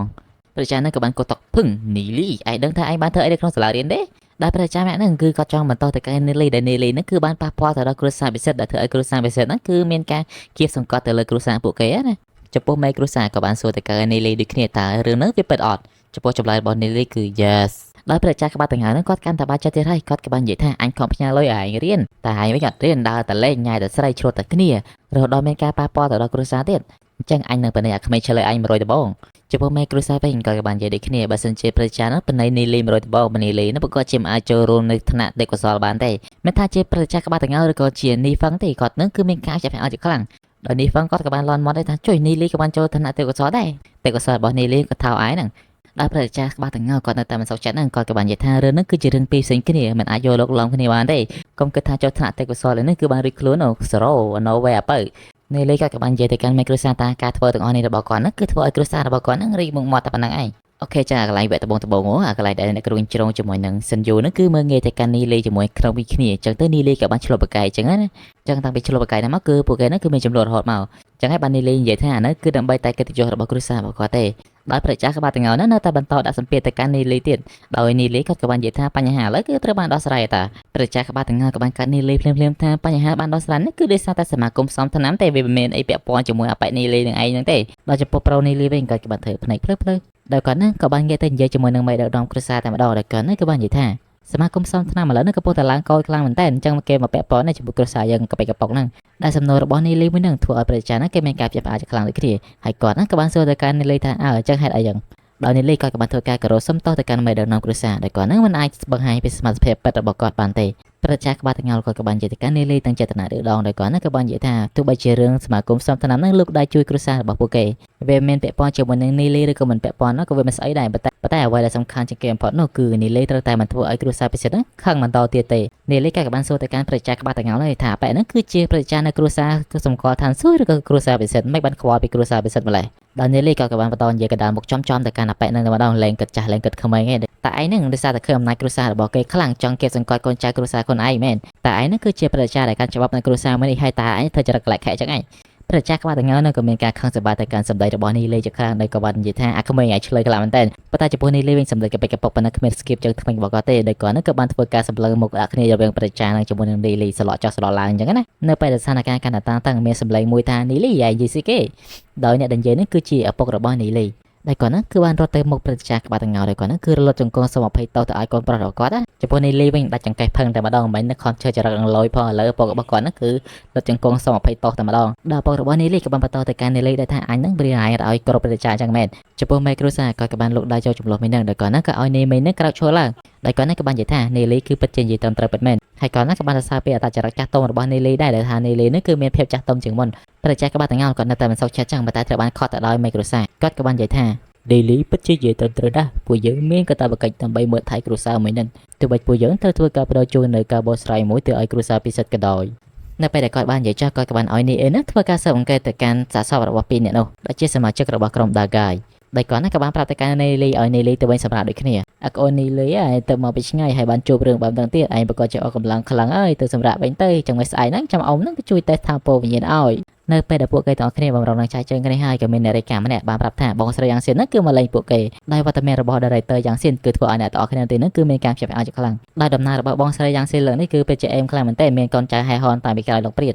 ដោយនារីក៏បានឆ្ងល់ផងដែរថាតើបងស្រីយ៉ាងសៀនហ្នឹងគឺមានកូនបំណងអីដែលមកគ្រួសាររបស់ពួកគេប៉ុន្តែឪពុករបស់គាត់ក៏ចាប់មូលហកជាតិរបស់គាត់តែម្ដងថាកូនឯងគិតស្អីគេអ្នកធំអូខេទទួលស្គាល់បងស្រីយ៉ាងសៀនពិតជាអ្នកធំមែនធំជាងស៊ីយុនជាមួយនឹងនេះទៀតអូខេនៅពេលដែលបងស្រីយ៉ាងសៀនមកដល់ម៉ៃគ្រួសារក៏បានទទួលរាក់ទាក់ដល់ផ្ទាល់តែម្ដងតែគាត់ហ្នឹងគឺបានអញ្ជើញឲ្យបងស្រីយ៉ាងសៀនអង្គុយទៅបងស្រីយ៉ាងសៀនគាត់ក៏បានក៏ទៅកាន់នេលីដែលធ្វើឲ្យម៉ៃគ្រួសារហ្នឹងគឺបានដឹងថានេលីពិតជាមានតំណែងជាមួយនឹងសមាគមផ្សំថ្នាំពិតមែនដោយគាត់ហ្នឹងក៏បានឆ្ងល់ពីសមាជិករបស់នេលីដូចគ្នាតែហេតុអីហ្នឹងបានសមាគមផ្សំថ្នាំហ្នឹងយកចិត្តទុកដាក់ជាមួយនឹងនេលីម្ល៉េះបងស្រីយ៉ាងសៀនគាត់ក៏បាននិយាយទៅកាន់ម៉ៃដឹកនាំគ្រួសារថាគាត់ហ្នឹងគឺបានប្រមូលស្មៅថ្នាំតាមម្ដងហ្នឹងអញ្ចឹងណាហើយក៏បានលើថាមានក្រុមដាហ្គាហ្នឹងគឺមកវាផាក្រុមគ្រួសារសម្គាល់ឋានសួគ៌អញ្ចឹងគាត់ក៏ឈៀងជើងមកមើលទៅចំពោះម៉ៃគ្រួសារវិញនៅពេលដែលលើបងស្រីយ៉ាងសៀននិយាយចឹងគាត់ក៏បានគិតម្ដងទៀតទេថាបរិយាកំបាំងម្នាក់ហ្នឹងប្រហែលជាមកពីសមាគមផ្សំថ្នាំគាត់ក៏បាននិយាយទៅកាន់បងស្រីយ៉ាងសៀនថាគាត់គិតថាក្រុមដាហ្គា3ហ្នឹងគឺមកលួចទ្រព្យសម្បត្តិគ្រួសាររបស់គាត់តែម្ដងស្រីយ៉ាងសៀនក៏ចាប់ផ្ដើមគិតក្នុងចិត្តថាចុយគ្រួសារក្រលហាមធ្វើ NA លួចអញ្ចឹងបងស្រីយ៉ាងសៀនរបស់យើងក៏កាត់នីយល់តែម្ដងគឺគ្រួសាររបស់នីលីនេះមិនតាន់ដឹងថានីលីនេះមានរូបមន្តសុំថ្នាំពីបុរាណទេ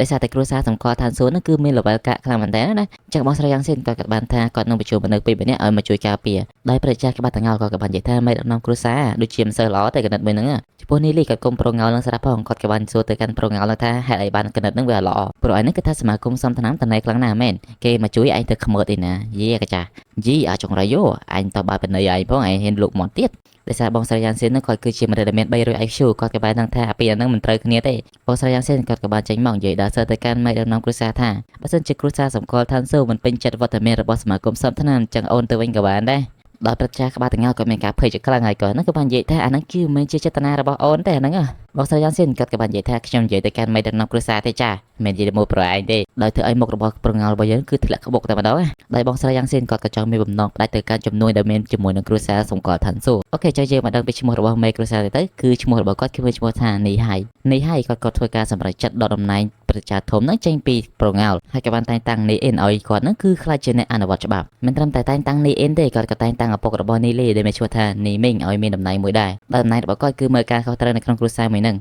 ដោយប្រងល់របស់យើងឥឡូវវិញគឺសូម្បីតែចូលក៏ចូលលេងចោលដែរដាក់កូនអង្គុយទឹះអេដមីនប្រាប់ហើយថាលេងជាមួយនឹងណាគេបានមកលេងមួយប្រូនីលីដល់ស្បៃហើយអូខេបន្ទាប់ពីពួកគេបានបញ្ចប់កិច្ចសន្ទនារួចមកម៉ៃគ្រួសារក៏បានឲ្យនីលីនឹងជូនបងស្រីយ៉ាងសៀនត្រឡប់ទៅវិញនៅពេលដែលពួកគេមកដល់ខាងក្រៅនីលីក៏បាននិយាយទៅកាន់បងស្រីយ៉ាងសៀនថាបងឯងនឹងថាមកទីនេះដើម្បីប្រមូលថ្នាំកាពិតទៅគ្មានប្រមូលថ្នាំស្អីទេមកតាមដានខ្ញុំមែនដោយបងស្រីយ៉ាងសៀនក៏បានសើចហេដោយគាត់ហ្នឹងក៏បាននិយាយថាម៉េចអនឯងហ្នឹងនិយាយចឹងបងហ្នឹងបារម្ភពីសុខភាពបងឯងបងហ្នឹងមកការពារអនឯងតាហើយគាត់ហ្នឹងក៏បានបវរស្ថានភាពដែលគាត់សួរទៅកាន់នីលីថាតើដាហ្គាយ3ហ្នឹងគឺមកដើម្បីនីលីមែនដោយចម្លើយរបស់នីលីគឺ yes ហើយនីលីគាត់ក៏បានប្រាប់ពីអាចកំបាំងដែលគាត់បានដឹងបរិសម្នាក់ដែលបានគេខ្លួននៅថ្ងៃនេះគឺមានឈ្មោះថាយ៉ានហួនដែលគាត់ហ្នឹងគឺជាមេចុងភៅនៅអាហារដ្ឋានផ្កាយបងស្រីយ៉ាងសៀនក៏មានការជាផ្អើលជាខ្លាំងបើសិនជាដោយអ្វីដែលនីលីនិយាយមែនគឺពិតណាស់ក្រុមដាហ្គាយប្រកាសជាមានតំណែងជាមួយនឹងគ្រួសារពិសិដ្ឋដោយនីលីគាត់ក៏បានធ្វើការគោរពបរិយាតែមីសៀនទៅឲ្យបងស្រីយ៉ាងសៀនដែរដើម្បីឲ្យបងស្រីយ៉ាងសៀនហ្នឹងស៊ើបអង្កេតបន្ថែមដោយបងស្រីយ៉ាងសៀនគាត់ក៏បាននិយាយថាគាត់នឹងបញ្ចូលមនុស្សខ្លាំងៗឲ្យមកការពារទៅកាន់នីលីដោយនីលីគាត់ក៏បានដឹងដែរថាបងស្រីយ៉ាងសៀនហ្នឹងគឺគ្មានតែចង់ការពារអីក៏ទេអាហ្នឹងគឺ lesson ហ្នឹងក៏ប៉ុន្តែគោលបំណងរបស់បងស្រីយ៉ាងសៀនគឺគាត់ចង់ស្គាល់ទៅកាន់គ្រូរបស់នីលីបើសិនជាបងស្រីយ៉ាងសៀនដឹងថាគ្រូរបស់នីលីគ្រាន់តែជាការកុហកហ្នឹងមិនដឹងថាបងស្រីយ៉ាងសៀនហ្នឹងខឹងយ៉ាងម៉េចទេនេះហើយពួកគេហ្នឹងក៏បានធ្វើការលាគ្នាដែលសាច់រឿងរបស់យើងគឺត្រូវបានបញ្ចប់ត្រឹមប៉ុណ្្នឹងឯងអ្នកគ្នា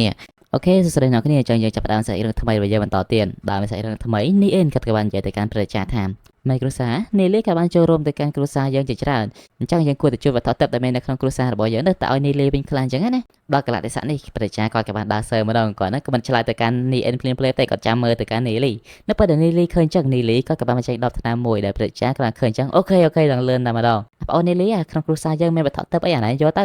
យើងនឹងគ្រួសារតែមួយសោះហ្នឹងណា ចឹងយើងដឹងហើយថានីលីនេះមិនចេះក្រែងចលនាទេចាំមើលតែពេលនីលីទៅប្រមូលផ្សោតទឹកចាំមើលគាត់យកអីខ្លះចាំមើលដោយនៅក្នុងដបពើខៀវនេះគឺជាឆ្នាំមួយដែលមានឈ្មោះថាឆ្នាំជំនួយរាងកាយពណ៌ក្រហមដោយនៅពេលដែលប្រជាចារនេះឲ្យបានទទួលហ្នឹងគាត់កាន់ដូចជាវត្ថុទឹកចឹងជាមួយនឹងវត្ថុដេញថ្លៃបន្ទាប់គឺជាស្មៅ Holy Darkgrass ដែលគេចាប់ផ្ដើមដេញថ្លៃក្នុងតម្លៃ 500k ឡើងដោយយើងក៏លេចទៅមើលប្រងើលវិញគាត់ក៏បានឌឺដងទៅកាន់គ្រួសារសម្គាល់ឋានសួគ៌ថាគ្រួសារសម្គាល់ឋានសួគ៌ហ្នឹងអស់លុយហើយមិនបានទិញថ្នាំតែម្ដងដោយនេះលីក៏ខ្ជិលញ៉ៃច្រើនគាត់ក៏បានលើកដេញថ្លៃក្នុងតម្លៃ 1M តែម្ដងដោយធ្វើឲ្យប្រងើលនេះគឺញ៉ាញ់តែម្ដងណាកាត់មក80ម៉ោងក្រោយមកទៀតលើតែសម្លេងរបស់កញ្ញាអាក្រហមនេះគឺបាននិយាយថាគ្រួសារសម្គាល់ឋានសួគ៌ឈ្នះគ្រួសារសម្គាល់ឋានសួគ៌ឈ្នះសម្បីតែអភិជននេះលីក៏បានស្ងាបាត់ទៅហើយនៅពេលដែលអ្វីៗខ្លាចជាធុញថប់ភ្លាមនោះក៏មានក្រុមអភិជនមួយក្រុមបានចូលទៅកាន់កន្លែងដេញថ្លៃដោយមនុស្សតែចូលមកទាំងអស់គ្នានឹងអ្នកទាំងអស់គ្នាប្រហែលជាស្គាល់ហើយដោយ admin គឺតលន់មុខពួកនឹងអស់ហើយតែពួកអ្នកក្រីក្រនៅខាងក្រៅក៏បានចាប់ផ្ដើមល្អហើយថាតើអ្នកមានទាំងអស់នោះគឺមកនឹងដើម្បីអីសម្បីតែប្រូនីលីរបស់យើងក៏បានគិតដូចគ្នាថាពួកអភិជនទាំងអស់នោះគឺមកទីនឹងដើម្បីអីដោយប្រូមួយដែលពាក់កវ៉ាលុយឥណ្ឌាហ្នឹងគាត់ក៏បានមកនិយាយជាមួយនឹងនីលីថាគាត់បានលើថាគ្រួសារហងយូបានរកឃើញវត្ថុទឹកមួយដែលធ្វើឲ្យពួកគេហ្នឹងអញ្ជើញទៅកាន់អ្នកមាននៅក្នុងទីក្រុងហ្នឹងម្ដងដោយវត្ថុទឹកមួយហ្នឹងគឺជាឆ្នាំងដកចាមួយដោយនៅពេលដែលគេដោះស្បែកពីលើក្បាលរបស់វាក៏បានបញ្ចេញថាពណ៌របស់វាហ្នឹងក៏បានហោះឡើងលើហើយបានផ្ទុះថាពណ៌ដ៏ខ្លាំងមួយដែលធ្វើឲ្យអ្នកជំវិញហ្នឹងគឺមានការភ្ញាក់ផ្អើលជាខ្លាំងដូចគ្នាដោយអាកប្បកិរិយារបស់ប្រូនីលីវិញគាត់ក៏បានបង្ហាញថាគាត់ក៏បានស្គាល់ឆ្នាំងដកចាមួយហ្នឹងដូចគ្នាដោយយើងក៏លេចមើលចាយពាក្យអាក្រហមនឹងគាត់ក៏បាននិយាយពីអត្ថប្រយោជន៍របស់ឆ្នាំមួយនឹងដែលគាត់ក៏បាននិយាយថាឆ្នាំមួយនឹងគឺមិនដឹងឈ្មោះស្អីទេប៉ុន្តែនៅពេលដែលអ្នកបង្ហាត់នៅគៀងឆ្នាំមួយនឹងធ្វើឲ្យ Demon Spirit របស់អ្នកនរគ្នានឹងមានថាពលកើនឡើងជាងមុនដោយឆ្នាំសុបមួយនឹងគឺចាប់ផ្ដើមដេញថ្លៃពី 8M ឡើងទៅដែល Mr. Chen របស់យើងគឺជាអ្នកដេញថ្លៃដំបូងគេដែលគាត់ដេញថ្លៃក្នុងតម្លៃ 10M ដោយបងស្រីឡានរੂគាត់ក៏បានសរសើរទៅកាន់ Mr. Chen ហើយដោយថា Mr. Chen នឹងមិនដឹងថានៅមានអត្ថប្រយោជន៍អីខ្លះផងគាត់ហ៊ានទិញក្នុងតម្លៃ 10M ដោយ Mr. Chen ក៏បានតបវិញថាគាត់ទិញហ្នឹងគឺដើម្បីយកវាមកពិសោធន៍ហ្នឹងឯងដែលគាត់ណាក៏ចង់ដឹងថាតើវាមានអារម្មណ៍អីខ្លះដែរដែលតម្លៃរបស់វាក៏បានឡើងក្រឹតរហូតដល់ 20M នេលីគាត់ក៏បានគិតនៅក្នុងចិត្តពីម្ដងថាឆ្នាំងស៊ុបដ៏កាចាស់មួយនឹងគឺប្រកាសជាឆ្នាំងបិសាចសុបិនជាមិនខានទេគាត់ក៏បានធ្វើការពឹងពាក់ម្នាក់អាស្រ័យទៅកាន់នីអ៊ិនឲ្យនីអ៊ិននេះជួយប្រាប់ទៅកាន់បងស្រីយ៉ាងសៀនថាធ្វើយ៉ាងម៉េចក៏ដោយគឺដេញថ្លៃអានឹងឲ្យបានដោយមេគ្រួសារនេះហើយគាត់ក៏បានបដិសេធទៅកាន់នីលីភ្លាមថាអាកអូននីលីអាប្រជានេះអ៊ិនមានថ្នាំនឹងខ្លួនគាត់ឡើងមកកណូគាត់ដឹងបើទៅមានបញ្ហាឆ្លោះឆ្លោយមិនទៅចាំពូទៅវិញដោយពាក្យចាស់គេបាននិយាយថាខ្ញីកាន់តែចាស់កាន់តែហិលសម្ដីមួយហ្នឹងគឺពិតជាមិនខុសមែនប្រជាហ្នឹងគឺលឿនរបស់គាត់លឿនជាងក្មេងទៀតនីលីសំខាន់តែម្ដងតែបងស្រីយ៉ាងស៊ីនក៏មានការភ្ញាក់ផ្អើលទៅកាន់សំណើរបស់នីលីដូចគ្នាប៉ុន្តែគាត់ក៏បានអូខេគាត់ក៏បានដេញថ្លៃក្នុងតម្លៃ 50M តែម្ដងដោយចិនជីលៀងគាត់គឺជាមិត្តភក្តិរបស់នីលីគាត់ក៏បានញញឹមទៅកាន់វត្តមានរបស់នីលីដូចគ្នានៅក្នុងការដេញថ្លៃវិញចាយអាយក្រហមក៏បាននិយាយថា50លានលើកទី1 50លានលើកទី2នៅពេលដែលនីលីញញឹមតែភេទជាថាដឹកតែបានអញហើយក៏មានសម្លេងមួយបានបលើឡើងថា50លាន5សែនដោយវត្តមានរបស់បារ៉ាអាខ្មែរនឹងធ្វើឲ្យនីលីជាមួយនឹងបងស្រីយ៉ាងស៊ីនក៏មានការភ្ញាក់ផ្អើលជាខ្លាំងដូចគ្នាដោយតម្លៃរបស់ឆ្នាំងកាចាស់មួយនឹងក៏ចាប់ផ្ដើមឡើងរហូតដល់ 800M ហើយបងគ្នានីលីក៏បានគិតនៅក្នុងចិត្តថាតើនរណាគេដែលហ៊ានម្លេះហ៊ានទិញក្នុងតម្លៃ 800M ទៅកាន់វត្ថុដែលមិនស្គាល់ណានីលីភ្លាមនោះគាត់ហាក់ដូចជាបានចម្លើយហើយគាត់ក៏បានប្រាប់ទៅកាន់នេះហើយឲ្យនេះហើយនឹងទៅប្រាប់បងស្រីយ៉ាងស៊ីនថ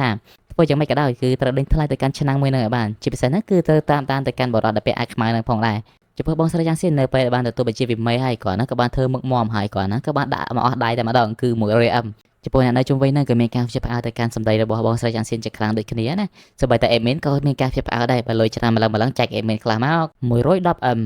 ចំពោះបងស្រីយ៉ាងស៊ីនក៏បានស្រែកហូហ៊ានប្រកួតប្រជែងជាមួយសមាគមផ្សំថ្នាំផងគួរឲ្យចាប់អារម្មណ៍ពេតមែន 120M ចំពោះបរិបទអាខ្មែរគាត់ក៏បានក្រាបដៃហើយគាត់ហ្នឹងក៏បានដើរចេញសន្សំតែម្ដងប្រកួតឈ្នះគេមិនចាញ់ហ្នឹងឯងដល់ជាជំនះគឺបានទៅលើអភិជនយ៉ាងស៊ីនអូខេចឹងចំពោះគ្នាយើងមានណាគេឆ្ងល់ដែរអត់ហេតុអីបានជានីលីហ្នឹងគាត់មិនដេញថ្លៃខ្លួនឯងតែគាត់ហ្នឹងអស់លុយឬក៏វាយ៉ាងណាចំពោះចម្លើយគឺមិនមែននីលីអត់លុយទេអ្នកគ្នាប៉ុន្តែគាត់ថាគាត់បញ្ចង់ឲ្យអ្នកគ្រប់គ្នាហ្នឹងគឺមើលមកកាន់គាត់ថាអូគ្រូសាសម្គាល់ឋានសួគ៌ហ្នឹងគឺពិតជាមានលុយខ្លាំងមែនតើហើយណាមួយអ្នកដែលចង់បានឆ្នាំងមួយហ្នឹងគឺជាបរិបទពាក់អាខ្មែរដែលជាក្រុមដាហ្គាយអញ្ចឹងបើសិនជាក្រុមដាហ្គាយដឹងថាស៊ុបឆ្នាំងដីមួយហ្នឹងគឺត្រូវបានធ្លាក់ទៅលើដៃនីលីអញ្ចឹងគ្រូសាសម្គាល់ឋានសួគ៌ក៏ដូចជាមិនសោកដែរអូខេចឹងយើងចូលមកកាន់សាច់រឿងវិញបងស្រីយ៉ាងស៊ីនក៏បានជួបនិយាយគ្នាជាមួយនឹងនីលីអាកអូនណាចំណាយលុយច្រើនចឹងដើម្បីទិញឆ្នាំងមួយហ្នឹងហើយស្គាល់ឆ្នាំងមួយហ្នឹងដែរមែនដល់ចម្លើយរបស់នីលីគឺ no នីលីក៏បាននិយាយថាគាត់អត់ស្គាល់ឆ្នាំងមួយហ្នឹងទេប៉ុន្តែគ្រូគាត់ប្រហែលជាស្គាល់អូអាអូនណាទិញឲ្យគ្រូណែឆាប់ຕົកលឿនឡើងយ៉ាត់បាត់ដោយនីលីក៏បានប្រគល់លុយចំនួន 120M ទៅឲ្យបងស្រីយ៉ាងស៊ីនប៉ុន្តែបងស្រីយ៉ាងស៊ីនក៏បានបដិសេធដោយគាត់ហ្នឹងក៏បាននិយាយថាអាហ្នឹងគឺជាកាដូរបស់សមាគមសំថ្នាំជូនទៅកាន់លោកគ្រូរបស់នីលីក៏បានតបទៅវិញថា thank you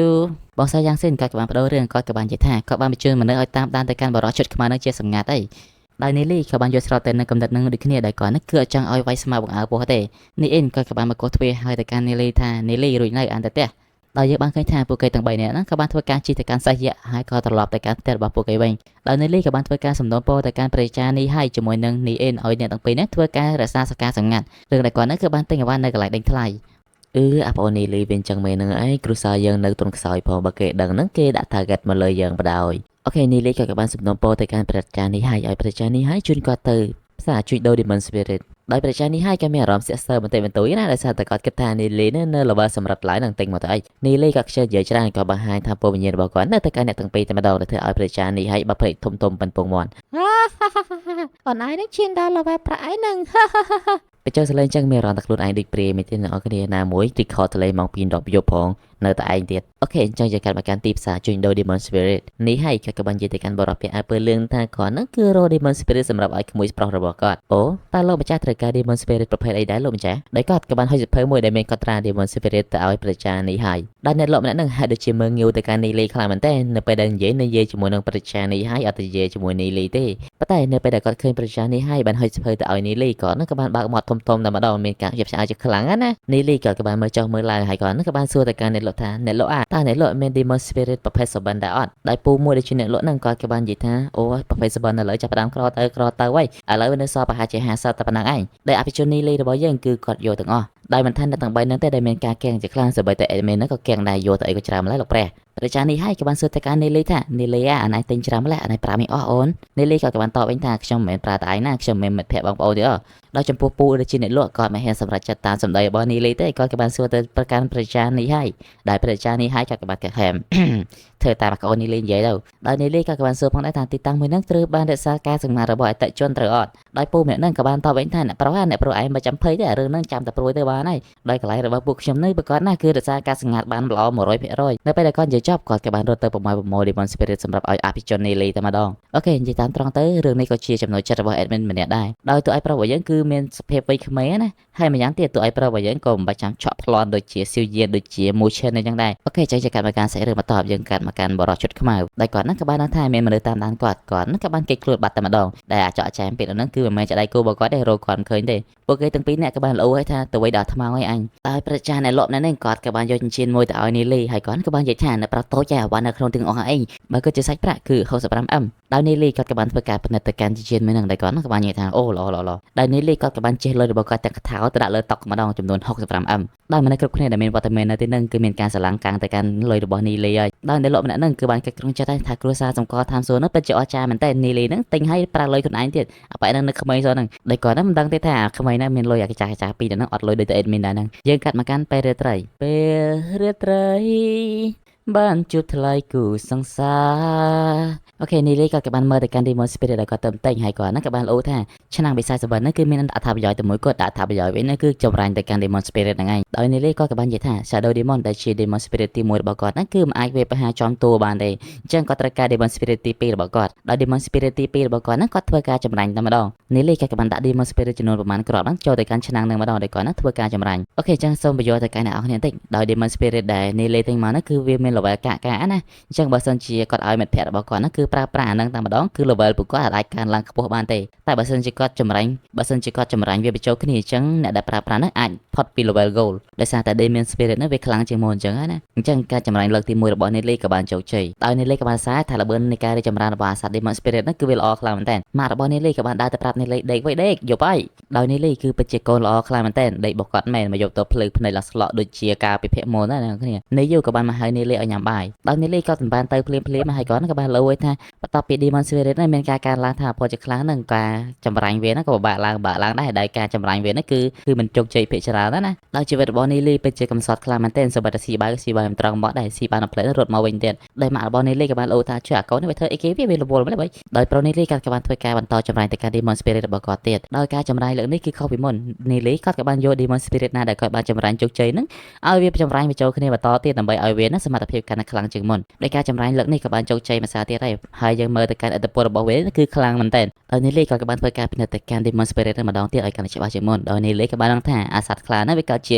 Abyss Tiger ដោយ admin ប្រាជាភាសាខ្មែរមិនចេញទេ admin ក៏ដាក់ឈ្មោះវាថាខ្លាស្នៃហ្មងទៅដោយការរួមបញ្ចូលគ្នានឹងគឺមិនមែនរួមបញ្ចូលថាពលទេសូម្បីតែចរិតលក្ខណៈក៏វារួមបញ្ចូលគ្នាដែរដោយការចម្រាញ់របស់នីលីក៏បានជោគជ័យជាបន្តហើយសត្វមួយនេះសុទ្ធតែមានថាពលខ្លាំងមែនទែនដោយនីលីក៏បានសរសើរទៅកាន់ឆ្នាំងស៊ុបរបស់គាត់ហើយគាត់ថាឆ្នាំងស៊ុបនោះគឺវាល្អលើសពីការរំពឹងទុករបស់គាត់ទៀតនីលីក៏បានមើលទៅកាន់ Demon Spirit ដែលគាត់ចម្រាញ់បានជោគជ័យជាចុងក្រោយគឺខ្លាឃ្មុំ Panda ដោយនីលីក៏មានការផ្អើលទៅកាន់ Demon Spirit ចុងក្រោយនឹងខ្លាំងមែនទែនដោយជាទៅ Demon Spirit Panda នោះគឺវាខ្សោយខ្លាំងណាស់ប៉ុន្តែអ្វីដែលធ្វើឲ្យនីលីចម្លើយចិត្តនោះគឺ Panda វាបានលើកទៅបាក់ទៅកាន់ Demon Spirit ផ្សេងទៀតដែលពេលបញ្ចូលគ្នាហ្នឹងណាដែលធ្វើឲ្យវានោះគឺជា Demon Spirit ចុងក្រោយទទួលបានជោគជ័យហ្នឹងហើយដោយយើងដឹងស្រាប់អញ្ចឹង Panda គឺវា shoot ខ្លាំងមែនទែនតែបើនិយាយពីចរិតវិញវារៀងលប់មិនទេដោយ Panda មួយនឹងគាត់ទៅដើមនឹងពលរមៀលប្រឡាប់កាប់ផ្ងាតែអ្វីដែលធ្វើឲ្យនីលីមានការផ្អើលជាខ្លាំងគឺ Panda មួយនោះគឺវាមានធាតុពីរគឺ Yin and Yang អ្វីដែលសំខាន់គឺវាត្រូវជាមួយនឹងក្បួននៃការវឹកហាត់របស់នីលីមិនតែម្ដងដោយនីលីក៏បានសម្រេចចិត្តថាគាត់នឹងយក Panda មួយនឹងធ្វើជា Demon Spirit ទី2របស់គាត់ចំហាយ Yin Yang ដែលជាថាពណ៌ខ្មៅសក៏ដូចជា Panda នឹងគឺបានចូលទៅខាងសមុទ្រវិញ្ញាណរបស់នីលីដល់ឥឡូវនៅក្នុងសមុទ្រវិញ្ញាណរបស់នីលីគឺមានមកគូឯណោះគ្ន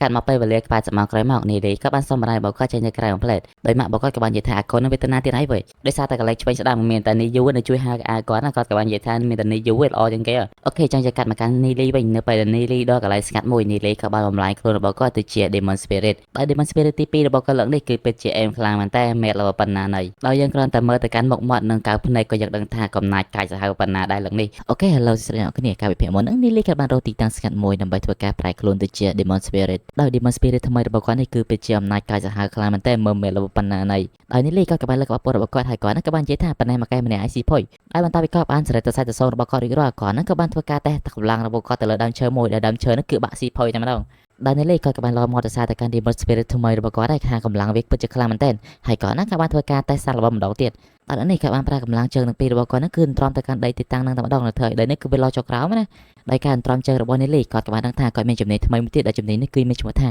Gravity Field ដែល admin នឹងសូមនិយាយជាភាសាខ្មែរគឺទំនេញផែនដីហ្មងទៅនីលីក៏បាននិយាយដែរថាចំណេញមួយនោះគឺជាចំណេញដ៏កម្រមួយជាភាសានេះគឺវាមានរ៉ែងរហូតដល់ទៅ5ម៉ែត្រជុំវិញខ្លួនរបស់គាត់នីលីក៏បានធ្វើការតេស្តចលើចុងក្រោយគឺចំណេញដ៏ខ្លាំងជាងគេរបស់គាត់គឺការវាប្រហារយីងយ៉ាងដោយថាផលនៃពលឿនជាមួយនឹងថាពលនៃភាពងងឹតនៅពេលដែលបញ្ចូលគ្នាគឺមានថាពលខ្លាំងមែនទែនសូម្បីតែនីលីក៏សារមិនដាច់ពីមាត់ដែរចំពោះបងប្អូនទាំងពីរនាក់នេះវិញគាត់នឹងក៏មានការផ្ចិតផ្អើលទៅកាន់បបទូមួយនឹងដែរដោយគាត់នឹងក៏បានរត់ទៅមើលសេការតែម្ដងយើងកាត់មកកាន់នីលីវិញនៅពេលដែលនីលីកំពុងរសារទៅកាន់ថាពលថ្មីរបស់គាត់នីរីជាមួយនឹងនីហ្វឹងបានវាប្រហារទៅកាន់នីលីដោយសមត្ថភាពអ៊ីពិករបស់ប្រូពីហ្នឹងគឺគ្មានអាចធ្វើអីទៅកាន់សមត្ថភាព Mythicalory របស់នីលីបាននោះទេនីលីក៏បានប្រាក់ដៃដ៏ធំរបស់គាត់ចាប់កវ៉ាត់ប្រូពីនឹងស៊ីផុយនីរីក៏បាននិយាយទៅកាន់នីលីថាអាប៉ែឯនោះពិតជាមានសមត្ថភាពខ្លាំងមែនទែនប៉ុន្តែនៅក្នុងទឹកដីរបស់គ្រួសារសម្គាល់ឋានសួគ៌ឯនឹងមិនអាចធ្វើអីបានតាមចិត្តនោះទេនីលីក៏បាននិយាយថាកុំប៉ុន្តែពីនឹងលើទៅខំ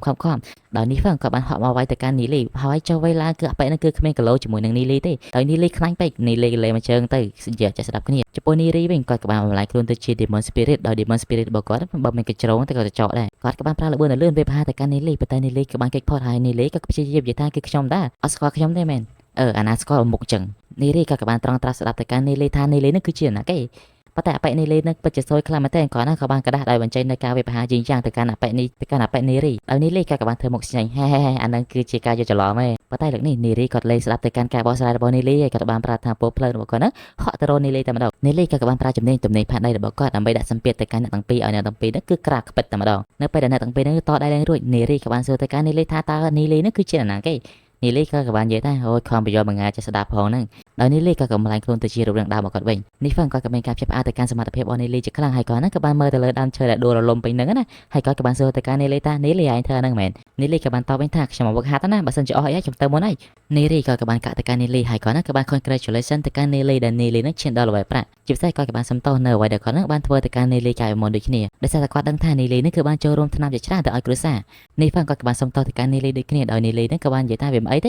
េដោយសារតែពួកយើងគឺសសឹងតែជាមនុស្សនៅក្នុងគ្រួសារតែមួយមុនពេលដែលនីលីចាក់ចេញនីលីក៏បានប្រកួតថ្នាំ2ដបទៅឲ្យប្រូពីហ្នឹងដោយនីរីក៏បានសរសើរទៅកាន់នីលីថានីលីមិនត្រឹមតែខ្លាំងទេជាពិសេសនេះបេះដូងរបស់គាត់ក៏ធំដូចគ្នានេះហ្វឹងនៅពេលដែលលើបងប្រុសរបស់គាត់និយាយទៅសារចឹងគាត់ក៏បាននិយាយថានៅសារកេដូណាទៀតវាទៅបាត់ហើយនេះហ្វឹងប៊ីត្រូវមកកញ្ញោហើយនីរីក៏បាននិយាយទៅកាន់នេះហ្វឹងថាថ្ងៃក្រោយហ្នឹងខុសបកបញ្ហាទៀតនៅពេលដែលនីលីបានមកដល់ផ្ទះវិញម៉ាក់របស់នីលីក៏បាននិយាយទៅកាន់គាត់ថានីលី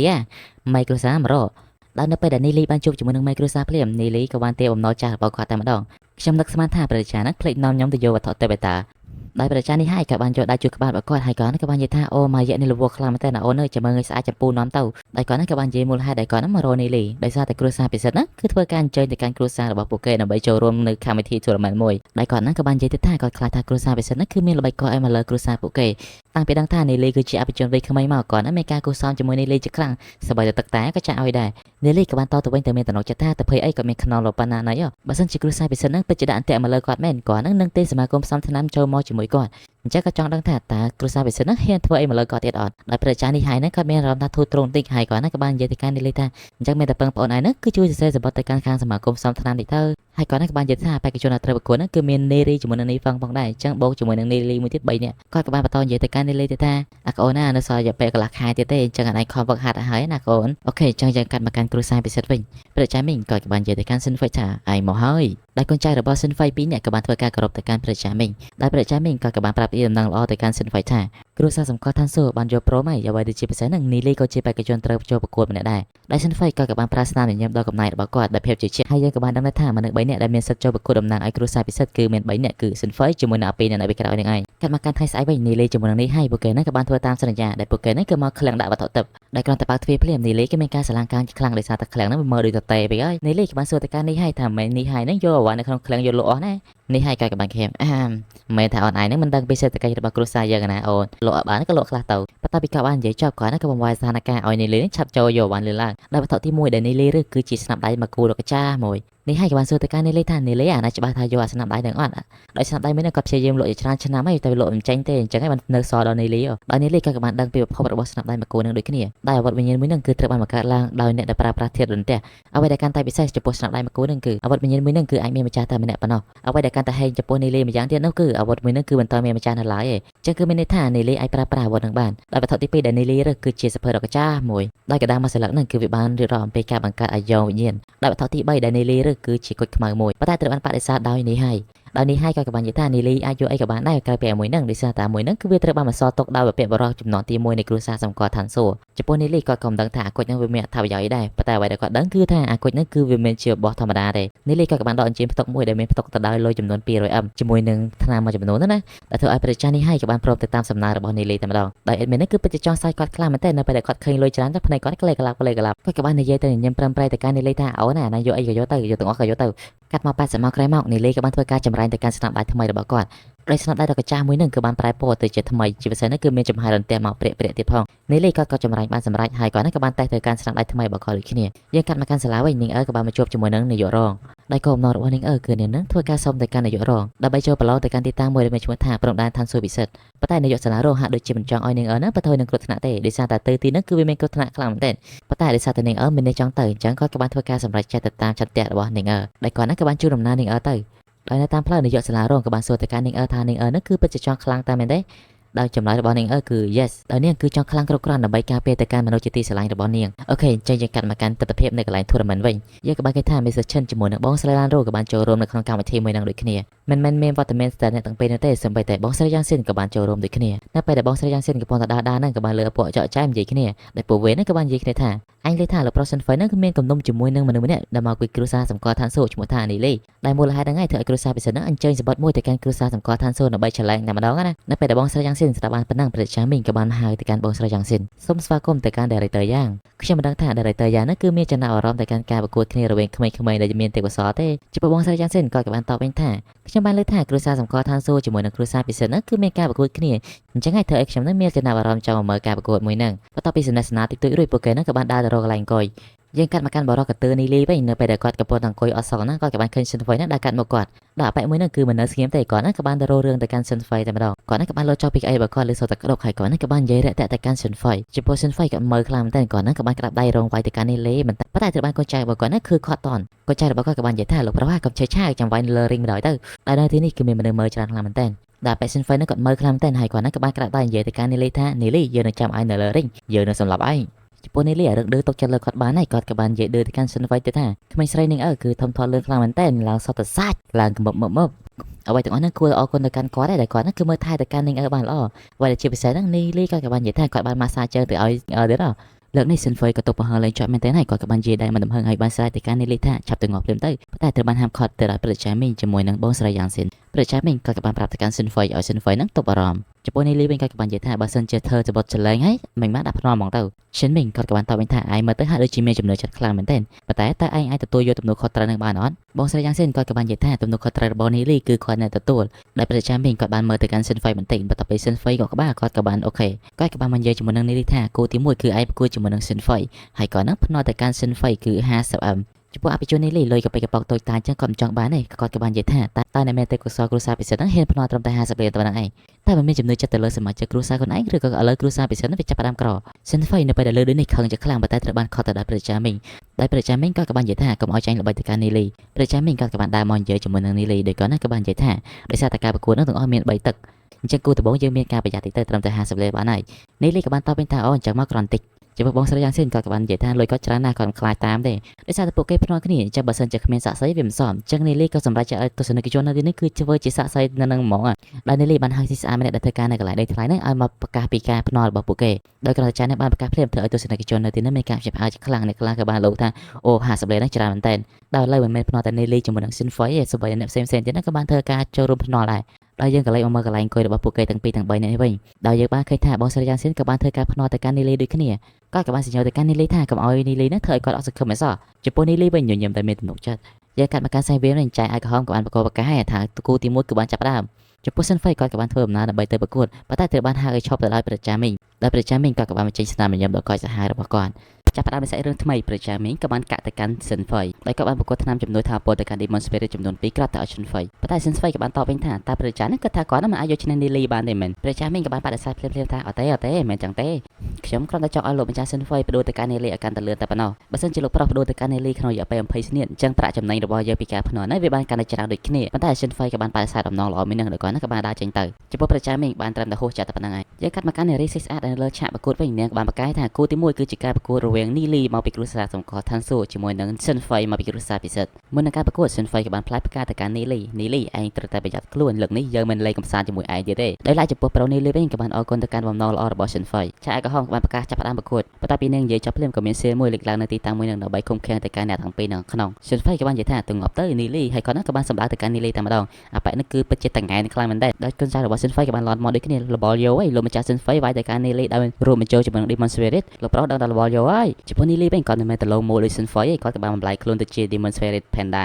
Sinfei ក៏បាននិយាយថាប្រើ Demon Spirit សម្រាប់ Panda នោះមកវាយមួយគាត់ហ្នឹងមិនបាច់ចាំប្រើ Demon Spirit របស់គាត់ក៏វាយឆ្នះដែរដោយកណ្ដាប់ដៃទី1របស់គាត់ហ្នឹង Nili ចាប់បានស៊ីផុយតែម្ដង Nili ចាប់បោកបែរនៅដូចកែបអញ្ចឹងណាដែលគ្រាន់តែការវាយប្រហារទី1របស់ Nili អាប៉ែនឹងក្អួតឈាមដូចជាអុកសារ៉េនឯណោះគ្នាចំពោះអ្នកមើលវិញក៏មានការភ្ញាក់ផ្អើលដូចគ្នាដោយការវាយប្រហារទី1ហ្នឹងបោកអាប៉ែនឹងស្រួលដែរយើងក៏បានឃើញពីវត្តមានរបស់ Sion ដូចគ្នាដោយនាងហ្នឹងក៏មកលើកទឹកចិត្តទៅកាន់ប្តីរបស់គាត់យើងមើលមកកាន់បងស្រីយ៉ាងស៊ីនវិញបងស្រីយ៉ាងស៊ីនក៏មានការភ្ញាក់ផ្អើលជាមួយនឹង Demon Spirit របស់ Nili ដូចគ្នាដែលគាត់ហ្នឹងក៏បាននិយាយថាតើ Demon Spirit របស់ Nili គឺជា Panda មែនគាត់ក៏បានសម្លឹងទៅកាន់ព្រះចានេះហើយដែលបានសួរថាតើហេតុអីបានជាមេគ្រួសារនេះហើយហ្នឹងទិញ Demon Spirit ប្រភេទអញ្ចឹងឲ្យ Nili វិញព្រះចានេះហើយក៏បានតបវិញថាសូមគោរពឆ្លើយតបទៅកាន់ Director យ៉ាងខ្ញុំក៏មិនដឹងរឿងនឹងដូចគ្នាខ្ញុំទើបតែដឹងឥឡូវហ្នឹងឯងនៅពេលឥឡូវអញ្ចឹងបងស្រីយ៉ាងស៊ីនអស់និយាយហើយគាត់ហ្នឹងក៏បាននិយាយថា Nili ក៏ជាមានបញ្ហាហើយដោយសារតែ Demon Spirit របស់ Sinfei គឺជា Demon Spirit ខ្លាខ្មៅពិសិដ្ឋតែ Demon Spirit មួយហ្នឹងគឺត្រូវបាន Sinfei សម្លាប់ដោយខ្លួនឯងពេលលើដូច្នេះនេះហើយក៏មានការភ្ញាក់ផ្អើលជាខ្លាំងអូខេចឹងសូមបញ្យល់ទៅកាន់អ្នកគ្នាបន្តិចដោយសារតែ Demon Spirit របស់ Sinfei គឺជាខ្លាខ្មៅពិសិដ្ឋដែលវានឹងមានថាពលខ្លាំងអ្វីដែលជាពិសេសទៅនៅទៀតហ្នឹងគឺ Demon Spirit មួយហ្នឹងគឺវាត្រូវបានសម្លាប់ដោយ Sinfei ផ្ទាល់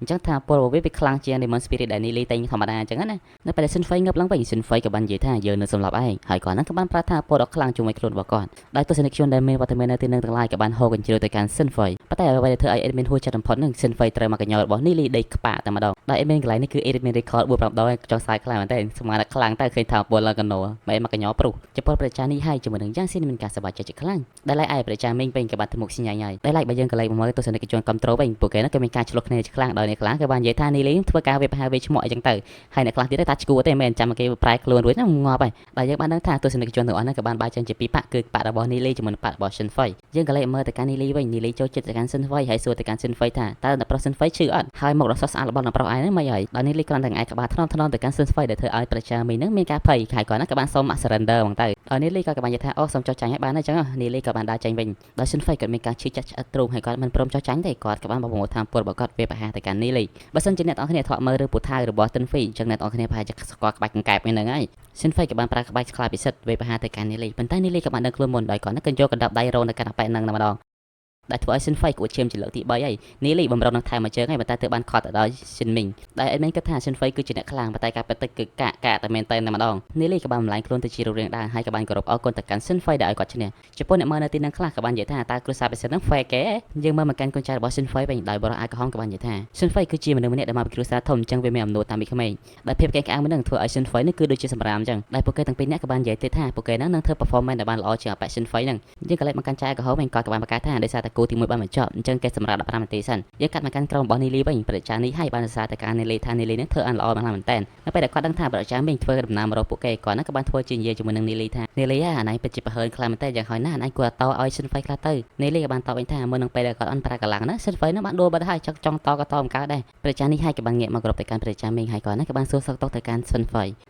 នីលីបានប្រាកម្លាំងខ្លាំងពេកហើយសូមលោកហ្នឹងមេតាជួយយកយល់ផង Shin Ming ក៏បានតបវិញថាទៅឈ្នះគូទី1តាអញ្ចឹងគូទី2គាត់ចង់ឲ្យនីលីហ្នឹងចូលប្រកួតទៀតនេះហើយក៏បានតបថានីលីទៅប្រកួតគូទី1ចប់តាគូទី2ឲ្យអ្នកផ្សេងប្រកួតទៅដល់នីលីជាមួយនឹងនេះហ្វាំងក៏បានលោតចោលដើម្បីបង្ហាញខ្លួន Shin Ming គាត់មិនព្រមទេគាត់ក៏បានចោលទៅកាន់នីលីថាការផ្នំមួយនេះគឺបានស្នើឡើងដោយនីលីបើសិនជានីលីកិច្ចមិនព្រមប្រកួតទីក្រុង Glory City ទាំងមូលនឹងដឹងថានីលីគឺជាមនុស្សម្នាក់ដែលកិច្ចវិការសន្យាបងស្រីយ៉ាងសិនក៏បានលើកមាត់គាត់ក៏បាននិយាយថាតើគ្រួសារពិសិដ្ឋហ្នឹងគឺចង់ប្រកួតវិលជុំមែនតើលោកហ្នឹងមិនគិតថាគ្រួសារពិសិដ្ឋធ្វើបែបហ្នឹងនៅឈ្នះដល់ Smoke Rock ទេចំពោះប្រជាមីងវិញបងស្រីយ៉ាងសិននិយាយទៅក៏មិនខ្វល់ទេគាត់ក៏បានសួរទៅកាន់នីលីថាតើនីលីហ្នឹងហ៊ានប្រកួតអត់ចំពោះនីលីវិញគាត់ក៏បានយកដៃធ្វើក្បាលហើយក៏បាននិយាយថាបាន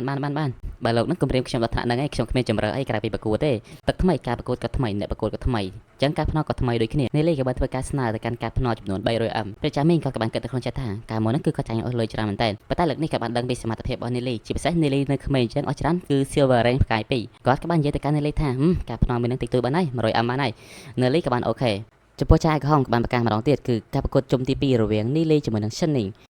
ដល់ទស្សនិកជនទាំងអស់ហ្នឹងក៏បានមកធ្វើការផ្នំម្ដងទៀតហើយដែលពួកគេហ្នឹងក៏បាននិយាយថាការមួយនេះគឺពួកគេចាញ់ដោយសារតែ Shin Fei វាអន់អញ្ចឹងឡើងនេះ Shin Ning គាត់មានថាពួកខ្លាំងជាង Shin Fei គាត់ប្រកបឈ្នះនៅពេលដែល Nili ជាមួយនឹង Shin Ning បានជួបគ្នានៅលើទីលាន Nili ក៏បានធ្វើការស្វាគមន៍ទៅកាន់ Shin Ning Shin Ning ក៏បានបិទភ្នែកហើយបំលែងខ្លួនទៅជា Demon Spirit ដែលយើងបានឃើញថាពលធំសម្បើមួយបានចេញពីក្នុងខ្លួនរបស់គាត់ដោយទស្សនិកជនគ្រប់ត្រូលវិញក៏បាននិយាយថា Shin Ning វាគាត់ជាឈ្នះដោយសារតែ Shin Ning មាន Demon Spirit ដែលមានឈ្មោះថាខ្លាចខ្មុំពិសិដ្ឋក្រហមចំពោះ Siyum វិញក៏មានការបារម្ភទៅកាន់ Nili ជាខ្លាំងដូចគ្នាយើងកាត់មកកាន់ Nili វិញ Nili បានបំលែងខ្លួនទៅជា Demon Spirit Pandaនីលីក៏បាននិយាយទៅកាន់ Shin Ning ថាពេលចូលប្រកួតអត់មានស្វាគមន៍អីទេអាប៉ែហ្នឹងពិតជាឆ្លើយខ្លាំងមែនតើចំពោះ Shin Ning វិញគាត់អត់បាននិយាយច្រើនទេគាត់ក៏បានធ្វើការហក់3បហាទៅកាន់នីលីតែម្ដងដោយការវិបហាទី1ហ្នឹងនីលីក៏បានគេចផុតដោយនីលីក៏បានប្រើចំណេញមួយគឺចាប់កូនខ្លាញ់បលាញ់កូនមន់ដោយអ្នកទាំងពីរហ្នឹងក៏បានដេកចាប់គ្នាលេងពេញមកទីលានប្រកួតហ្នឹងតែម្ដងចំពោះប្រជានេះហើយវិញក៏បានយកដៃបាំងមុខហើយនិយាយថាអូខ្មៅគេទៅអាចចំពោះបងស្រីយ៉ាងស៊ីនវិញគាត់ក៏បានចាប់អារម្មណ៍នៅភាពរហ័សរហួនរបស់ Demon Spirit Panda ចំពោះប្រជានេះហើយនៅពេលលឺអញ្ចឹងគាត់ក៏មានអារម្មណ៍ថាភ្ញាក់ផ្អើលដូចគ្នាចំពោះនីលីវិញក៏បានរាប់ដើរទៅកាន់ Shin Ning បែ Shin Ning មិនតាត់បាត់ហត់បានតិចគាត់ក៏បានប្រើថាពលក្នុងដៃរបស់គាត់ហក់ឡើងទៅលើខ្ពស់ហើយគប់វាទៅកាន់នីលីប៉ុន្តែនីលីនៅតែបន្តគេចផុតដោយគាត់ហ្នឹងក៏បាននិយាយថាអូយប៊ីឲ្យមិញអូស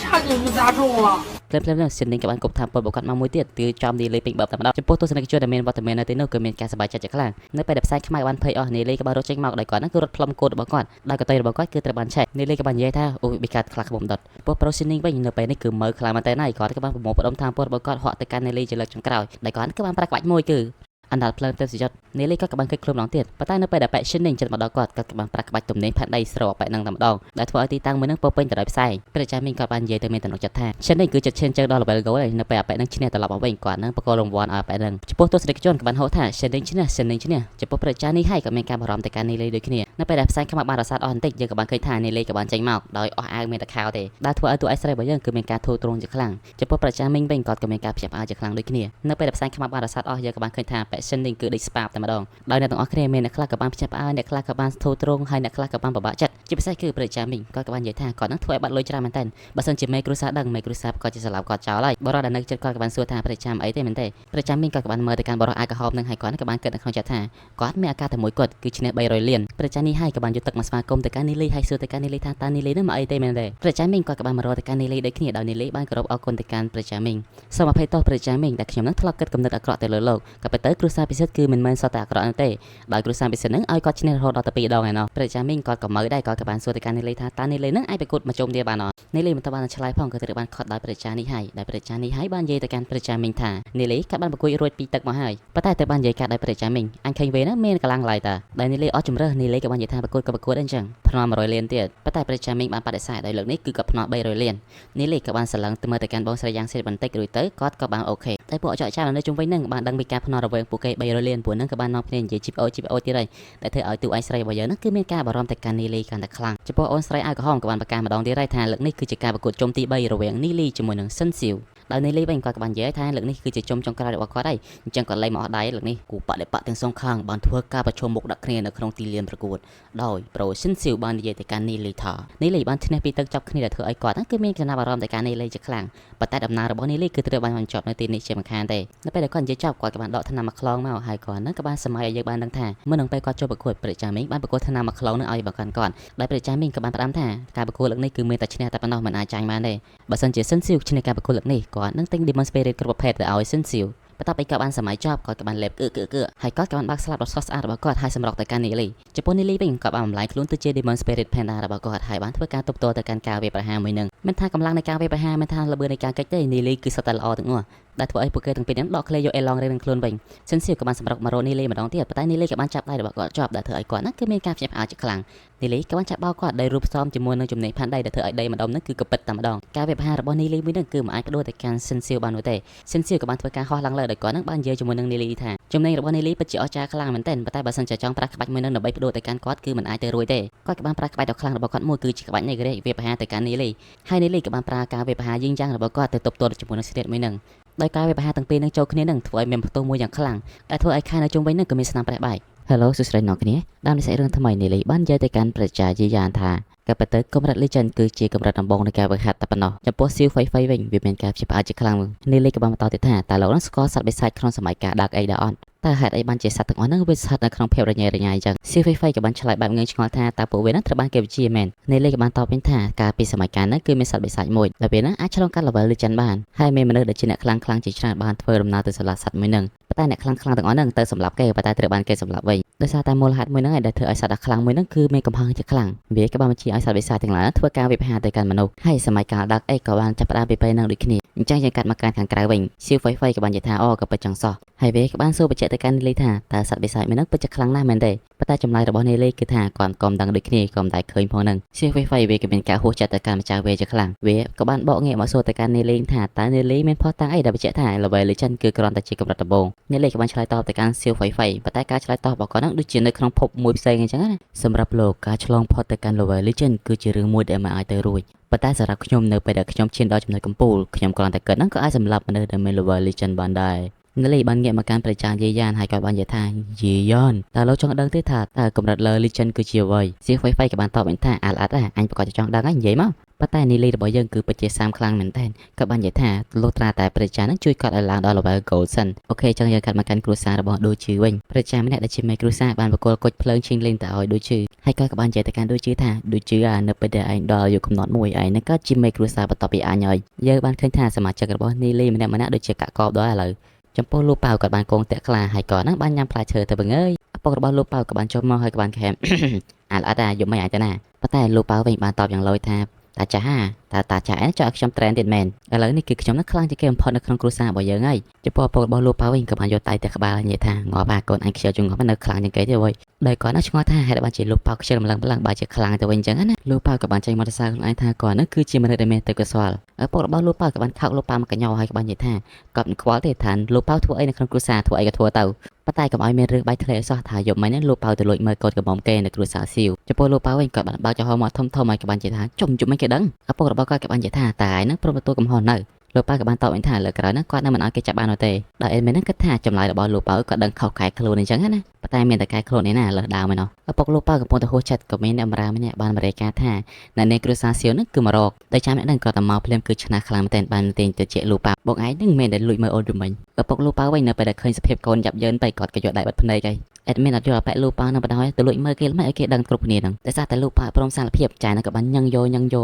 ហើយលោកប៉ៅក៏បានធ្វើការសុំជំនួយពីឪពុករបស់គាត់តាប៉ាជួយកូនផងប៉ុន្តែឪពុករបស់គាត់បានតបថាក្បាលណាសក់ហ្នឹងវិញអូខេចឹងយើងកាត់មកកាន់យីសងជាមួយនឹងប្រជាចាស់វិញប្រជាចាស់ក៏បាននិយាយទៅកាន់សិទ្ធិលថាលោកម្ចាស់យីមកបានផ្ដល់ដំណឹងមកថាថ្មីនេះសត្វបិសាចដែលភ្នំពិសិដ្ឋកំពុងតែកើនឡើងជាខ្លាំងអញ្ចឹងដើម្បីការពារនៃការកើនឡើងទៅកាន់សត្វបិសាចលោកម្ចាស់យីមកបានផ្ដល់ដំណឹងឲ្យពួកយើងធ្វើការសម្លាប់សត្វបិសាចខ្លះ យីសុងក៏បានយល់ព្រមហើយក៏ឲ្យប្រជាចាស់ជាអ្នកមើលការខុសត្រូវក្នុងរឿងមួយនេះអញ្ចឹងសម្រាប់អ្នកក្លាហានមួយណាដែលគេបានសម្លាប់ទៅកាន់សត្វបិសាចហ្នឹងនឹងបានទទួលរង្វាន់ជាថ្នាំនិយាយដល់រឿងថ្នាំភ្លាមប្រជាចាស់ក៏បាននិយាយថាវាពិតជាសំណាងខ្លាំងណាស់ដែលសមាគមថ្នាំអាចចម្រាញ់ថ្នាំប្រភេទថ្មីបានប្រសិនបើគ្មានថ្នាំទាំងអស់ហ្នឹងទេពួកគេនឹងប្រកាសជាមានសម្ពាធជាខ្លាំងយីសុងក៏បានតបវិញថាបើសិនជារឿងថ្នាំហ្នឹងវាមិនពាក់ព័ន្ធជាមួយនឹងអបិនីលីទេគាត់នឹងសប្បាយចិត្តជាខ្លាំងលក្ខណៈថាគាត់ស្អប់ទៅកាន់នីលីអញ្ចឹងគាត់ចង់ឲ្យ credit ទៅកាន់នីលីអីសោះអញ្ចឹងណាប្រជាចាស់គាត់ក៏បានដកកំពីមួយប្រកល់ទៅឲ្យ City Lord ដែលកំពីមួយហ្នឹងគឺលោកម្ចាស់យីម៉ូទទួលបានពីសាកសពមួយនៅក្នុងព្រៃជ្រៅដែលសាកសពមួយហ្នឹងគឺជាមនុស្សដែលមាន level legend City Lord ក៏បានបើកសភើនឹងភ្លាមក៏មានពលឺចាញ់ហើយគាត់ក៏បាននិយាយថាអានឹងគឺជាកំណត់ទ្របតាលើកលែងតែម្យ៉ាងគាត់គឺគាត់នឹងមិនចេះអានអក្សរបុរាណនៅក្នុងសភើនឹងនោះទេ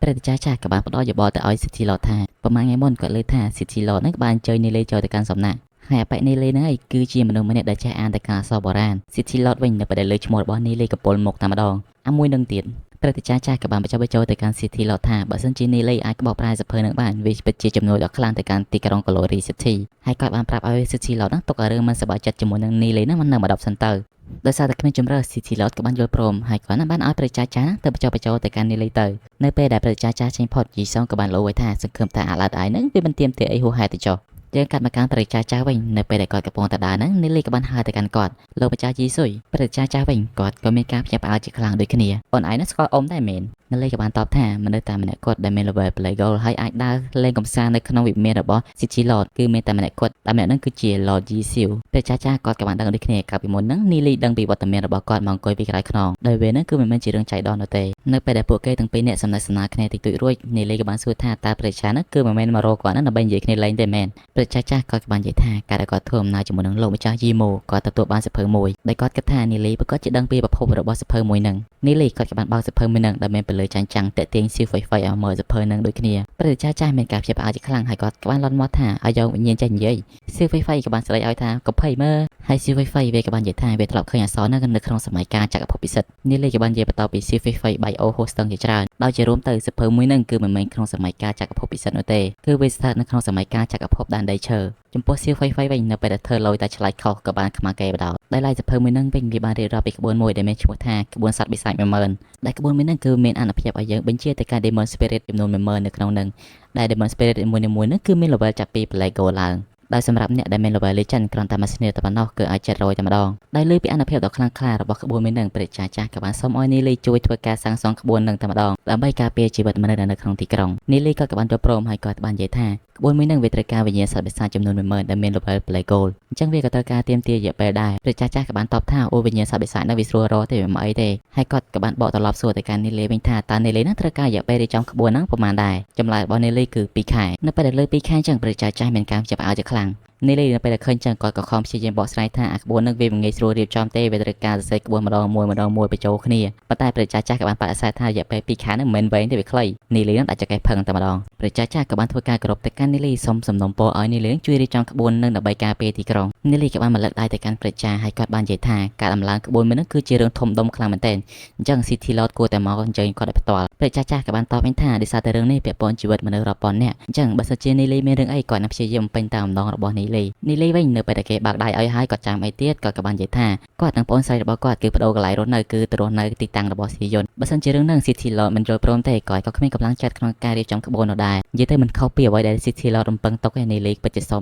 មកគាត់មែនចំពោះមុខរបស់ព្រះចាស់វិញក៏មានការភ្ញាក់ផ្អើលជាមួយនឹងទឹកមុខសពសពនហើយយើងកាត់ប្រកាន់យីសុងវិញគាត់ពេលនេះគាត់ខឹងកោវ៉ែតែហើយគាត់បានវាយបំបាយតុករបស់គាត់តែម្ដងអញយីសុងនឹងសម្រាប់អាក្មេងនីលីចោលអញមកឲ្យវារស់បានឃើញពលឺថ្ងៃស្អែកទេព្រះចាស់ក៏បាននិយាយដាស់តឿនទៅកាន់ City Lord ថាសូមលោកម្ចាស់ហ្នឹងគិតគូរដល់អាយុជីវិតរបស់ប្រជាជនអញ្ចឹងសូមគិតម្ដងទៀត City Lord វិញកំហឹងរបស់គាត់ពេញពោះហើយក៏បាននិយាយថាគិតគូរអាចទៀតគាត់ក៏បានបន្តអំណាចរបស់គាត់ទៀតប៉ុន្តែត្រូវបានខុសទៅដោយព្រះចាស់មួយសារទៀតព្រះចាស់ក៏បាននិយាយថាច្បាស់អាអូនីលីនេះវាអាចរៀបចំក្បួននឹងបានពិតមែនប៉ុន្តែត្រូវបានកាត់ទៅដោយយីសុងគាត់បាននិយាយថាចង់កិច្ចចំណេញលើកូនស្រីគាត់ផងវាមិនអាចទៅរួចទេសម្បីតែយល់ស្របដែរមិនឲ្យយល់ស្របដែរឪពុកក្មេងរបស់នីលីចង់ស្រឡោះទៅកាន់នីលីប៉ុន្តែចង់ប្រើទៅកាន់គេទៀតណាគាត់និយាយថាបើសិនជាអបិនីលីនឹងវាអត់ព្រមរៀបចំក្បួនទេគាត់នឹងវាយអបិនឹងតងាប់ព្រះចាស់គាត់ក៏បាននិយាយថាក្បួននឹងវាពិតជាមានថាពណ៌ខ្លាំងមែនតើបើសិនជានីលីមានប្រើល្បិចក្នុងក្បួននឹងណាមួយពួកគេនឹងក៏ជាមានបញ្ហាយីសុងគាត់ក៏បានតបវិញថាអញ្ចឹងឲ្យខ្ញុំនឹងលើកូនស្រីរបស់ខ្ញុំនឹងឲ្យវាដៃពីរមែនព្រះចាស់ក៏បានតបថាលោកម្ចាស់ទោះបីជាគ្រួសាររបស់នីលីគឺមិនមែនតំណែងធំដុំពិតមែន ប៉ុន្តែនីលីក៏មាន talent ខ្លាំងមែនទែនអញ្ចឹងវាស័ក្តិសមឥតខ្ចោះជាមួយនឹងស៊ីយុនយីសុងក៏បានតបវិញថាតើលោកហ្នឹងគិតថាខ្ញុំហ្នឹងគិតតែពីសំណាងល្អតែមែនដែលពុកក្មេងរបស់នីលីក៏មានការព្រួយបារម្ភថានីលីហ្នឹងនៅក្មេងទេប៉ុន្តែគាត់ចេះកុហកចេះបោកប្រាស់ស្រីស្រីអាប៉ែហ្នឹងមិនដឹងចេះមន្តអាគមមកពីណាទេវាបានដាក់ស្នេហ៍ទៅកាន់នារីពីរនាក់ដែលម្នាក់គឺជាហូយ៉ានឡានរ៉ូដែលខ្ញុំហៅថាបងស្រីឡានរ៉ូហ្នឹងឯងហើយម្នាក់ទៀតគឺស៊ីវនិងដែលធ្វើឲ្យនារីទាំងពីរហ្នឹងប្រកែកគ្នាដើម្បីទៅចង់បាននីលីអញ្ចឹងក្នុងនាមគាត់ជាពុកគាត់មិននឹងឲ្យកូនស្រីសំណប់ចិត្តរបស់គាត់ចូលទៅក្នុងដៅភ្លើងមួយនឹងបានហើយគាត់ក៏បានដើរតាំងទៅរកនីលីចំណែកឯព្រះចាស់វិញគាត់ក៏បាននិយាយថាតែកូនស្រីធំឡើងមិនអាចទៅក្នុងផ្ទះបានទេ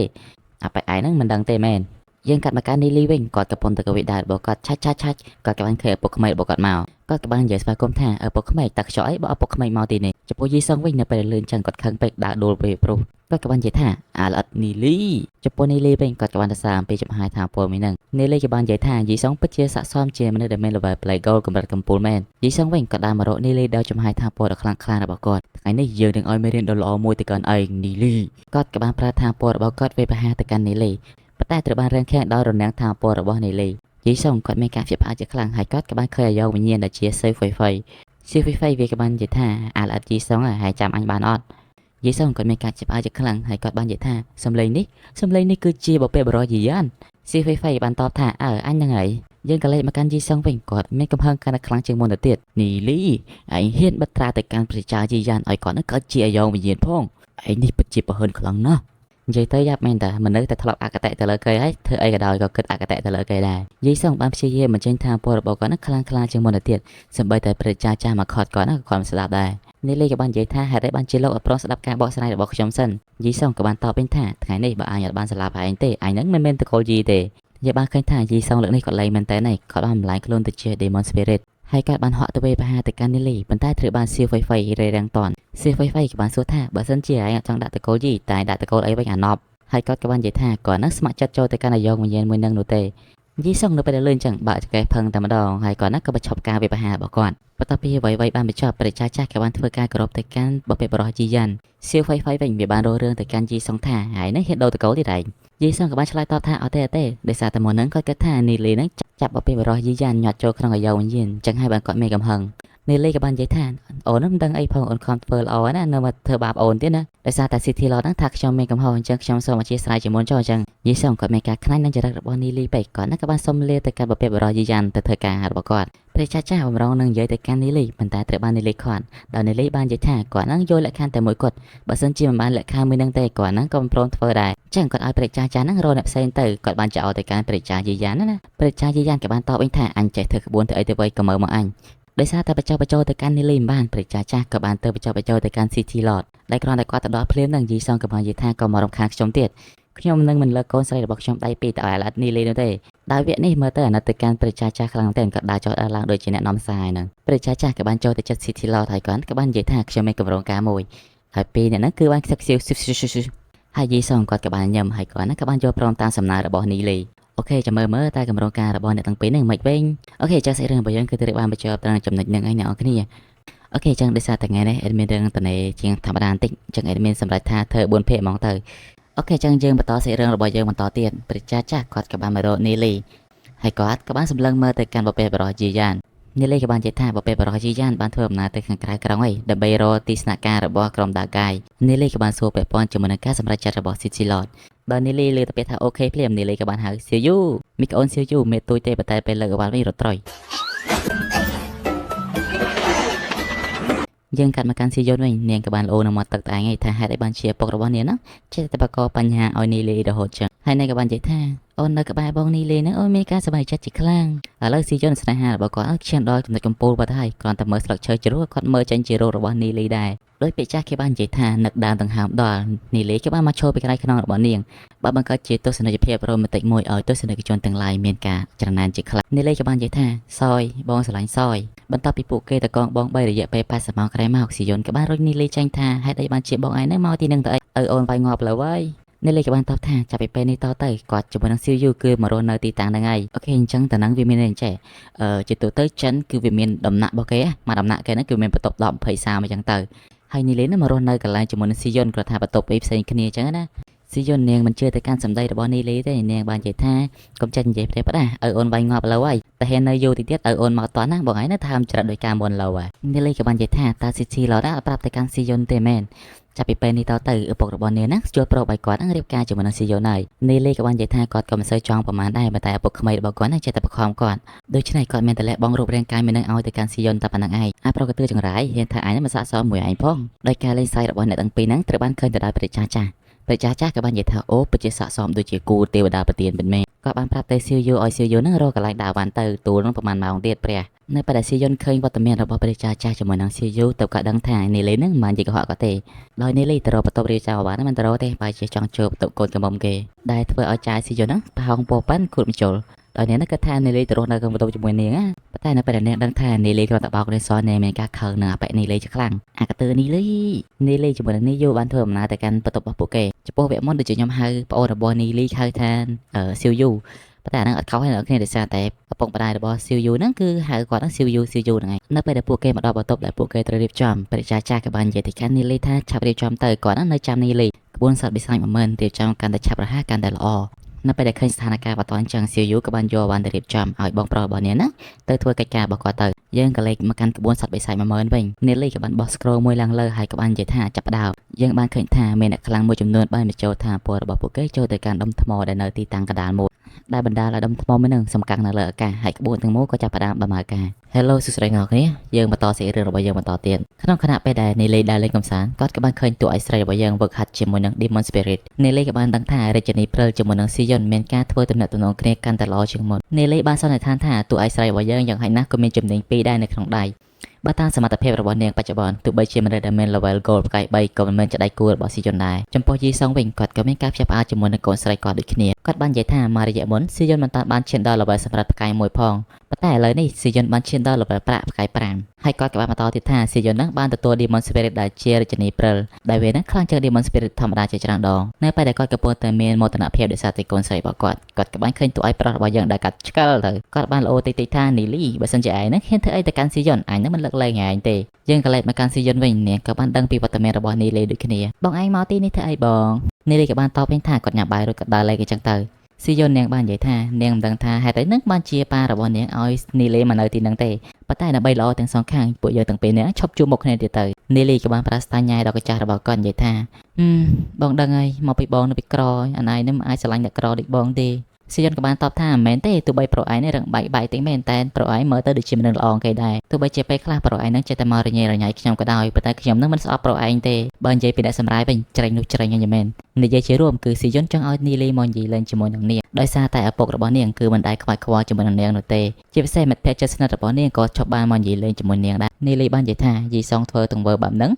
មិនស័ក្តិសមឲ្យស៊ីយុននឹងហៅគាត់ជាឪពុកនោះទេប៉ុន្តែស៊ីយុនក៏បានស្ដីឲ្យទៅកាន់នីលីថាមិនឲ្យនីលីនឹងនិយាយបែបហ្នឹងដាក់ឪពុករបស់នាងនោះទេដាក់ឪពុករបស់នាងគឺជាស៊ីជីឡតអញ្ចឹងគាត់មានកិច្ចការជាច្រើនដែលគាត់នឹងត្រូវទទួលខុសត្រូវអញ្ចឹងគាត់ប្រកាសជាគ្មានពេលវេលាសម្រាប់កំដរនាងក៏បានបន្តនិយាយទៀតដែរថាមូលហេតុដែលនាងខិតខំវឹកហាត់ហ្នឹងគឺដើម្បីជួបសម្រាប់បន្ទុកទៅកាន់ឪពុករបស់នាងក៏បានធ្វើការអរគុណទៅកាន់នីលីដូចគ្នាដោយសារតែកម្ពីនៃការវឹកហាត់របស់នីលីបូកផ្សំជាមួយនឹងរាជនីតករបស់នីលីដែលធ្វើឲ្យការវឹកហាត់របស់នាងហ្នឹងគឺមានសន្ទុយនឹងលឿននីលីក៏បានយកដៃរបស់គាត់ដាក់លើស្មារបស់ស៊ីយុនហើយគាត់បាននិយាយថាសូមស៊ីយុនក៏មានការព្រួយបារម្ភអីគាត់នៅមិនរករឿងទៅកាន់យីសុងនោះទេទោះបីជាយីសុងហ្នឹងធ្លាប់ធ្វើបាបទៅកាន់គាត់ក៏ដោយយើងក៏លេចមកកាន់យីសុងវិញគាត់ក៏បាននិយាយថាអាចអីទេអ្វីគ្មានឈ្នះអញផងតែមិននិយាយលេងទេអ្នកនរគ្នាគាត់បាននិយាយថាបើសិនជានីលីនឹងហ៊ានចូលទៅកាន់បន្ទប់របស់ស៊ីយុនគាត់នឹងមិនលើកលែងឲ្យទៅកាន់នីលីនោះទេយើងក៏លេចមកកាន់នីលីវិញនីលីក៏បានប្រាប់ទៅកាន់ស៊ីយុនថាសូមស៊ីយុននឹងក៏មានការព្រួយបារម្ភអីដោយសារតែយីសុងបានពឹងពាក់មកកាន់គាត់ឲ្យគាត់នឹងបង្កើតក្បួនមួយដែលមានឈ្មោះថាក្បួនសត្វបិសាច10000ក្បួនមួយនឹងគឺមានអានុភាពគ្រប់គ្រងទៅកាន់សត្វបិសាចចំនួន10000ដែលមាន level បលេកូឡើង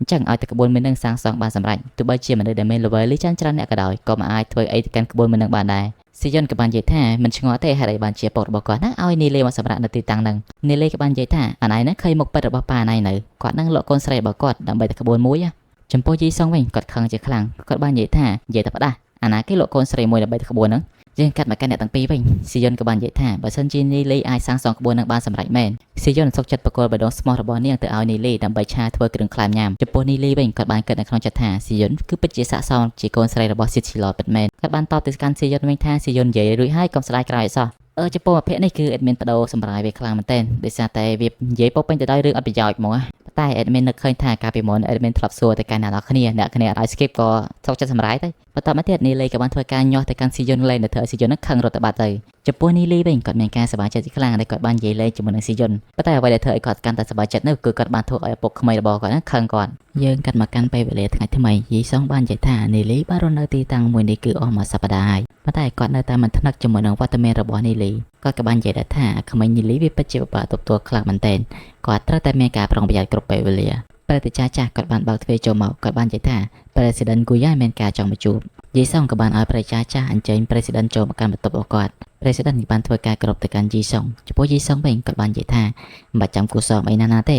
President ក៏បានប្រាប់ការសារផ្នែករបស់គាត់សម្លឹងចុះសម្លឹងឡើងហើយគាត់គេខ្លាចថាជាជាងមានត្រជាយីសងបានធ្វើការសើចហើយគាត់បាននិយាយថា President បាច់ចាំព្រួយបារម្ភអីទេទោះបីជាមនុស្សដែលមាន level Black Gold ក៏ដោយក៏ពួកគេនឹងមិនអាចចូលដោយគ្មានការអនុញ្ញាតបានដែរ President Guyan ក៏បាននិយាយថាគាត់ខ្លាចថាមានគ្រឿងសម្ងាត់រវាងគ្រួសារពិសិដ្ឋជាមួយនឹងក្រុមដាកាយអូខេអ្នកទាំងអស់គ្នាយើងមកបន្តសាច់រឿងរបស់យើងបន្តទៀតការពិភាក្សាមុន President Guyan បាននិយាយពីអាចកំបាំងរវាងគ្រួសារពិសិដ្ឋជាមួយនឹងក្រុមដាកាយបន្តនៅក្នុងពេលនេះយីសុងក៏បានសួរទៅកាន់ President ថា President នឹងគឺមានអត្ថន័យបែបម៉េច President ក៏បានតបវិញថាមួយរយៈមុនប្រជាមីងបាននាំព្រីគ្នារបស់គាត់ជាមួយនឹងក្រុមដាកាយប្រមាណអ្នកទៅធ្វើស៊ីក្រុមនីលីប៉ុន្តែជាសំណាងល្អនៅពេលហ្នឹងក្រុមគ្នារបស់គាត់បានទៅតន់ហើយពួកគេក៏បានចាប់ទៅកាន់ប្រជាមីងជាមួយនឹងក្រុមដាកាយបានសម្រេចក្នុងពេលដែលសួរចម្លើយប្រជាមីងជាមួយនឹងក្រុមដាកាយបានសារភាពអំពីទំនាក់ទំនងរវាងក្រុមដាកាយជាមួយនឹងក្រុមគ្រួសារពិសិដ្ឋយីសុងគាត់ក៏មានការភ្ញាក់ផ្អើលជាខ្លាំងដូចគ្នាប៉ុន្តែគាត់នៅតែនិយាយថារឿងនេះគឺជារឿងធំដុំចឹងគាត់ត្រូវការផតតាច្បាស់លាស់ President គាត់ក៏បាននិយាយថាគាត់ក៏យកចំណុចហ្នឹងដែរបន្ទាប់ពីប្រជាមីងបានបាត់ខ្លួនក្រុមគ្រួសារពិសិដ្ឋបានទិញថ្នាំពីខាងសមាគមសំថ្នាំជាច្រើនដែលនៅក្នុងហ្នឹងក៏មានប្រភេទថ្នាំតាមរកព្រលឹងដូចគ្នា President គាត់ក៏បានបន្តទៀតថា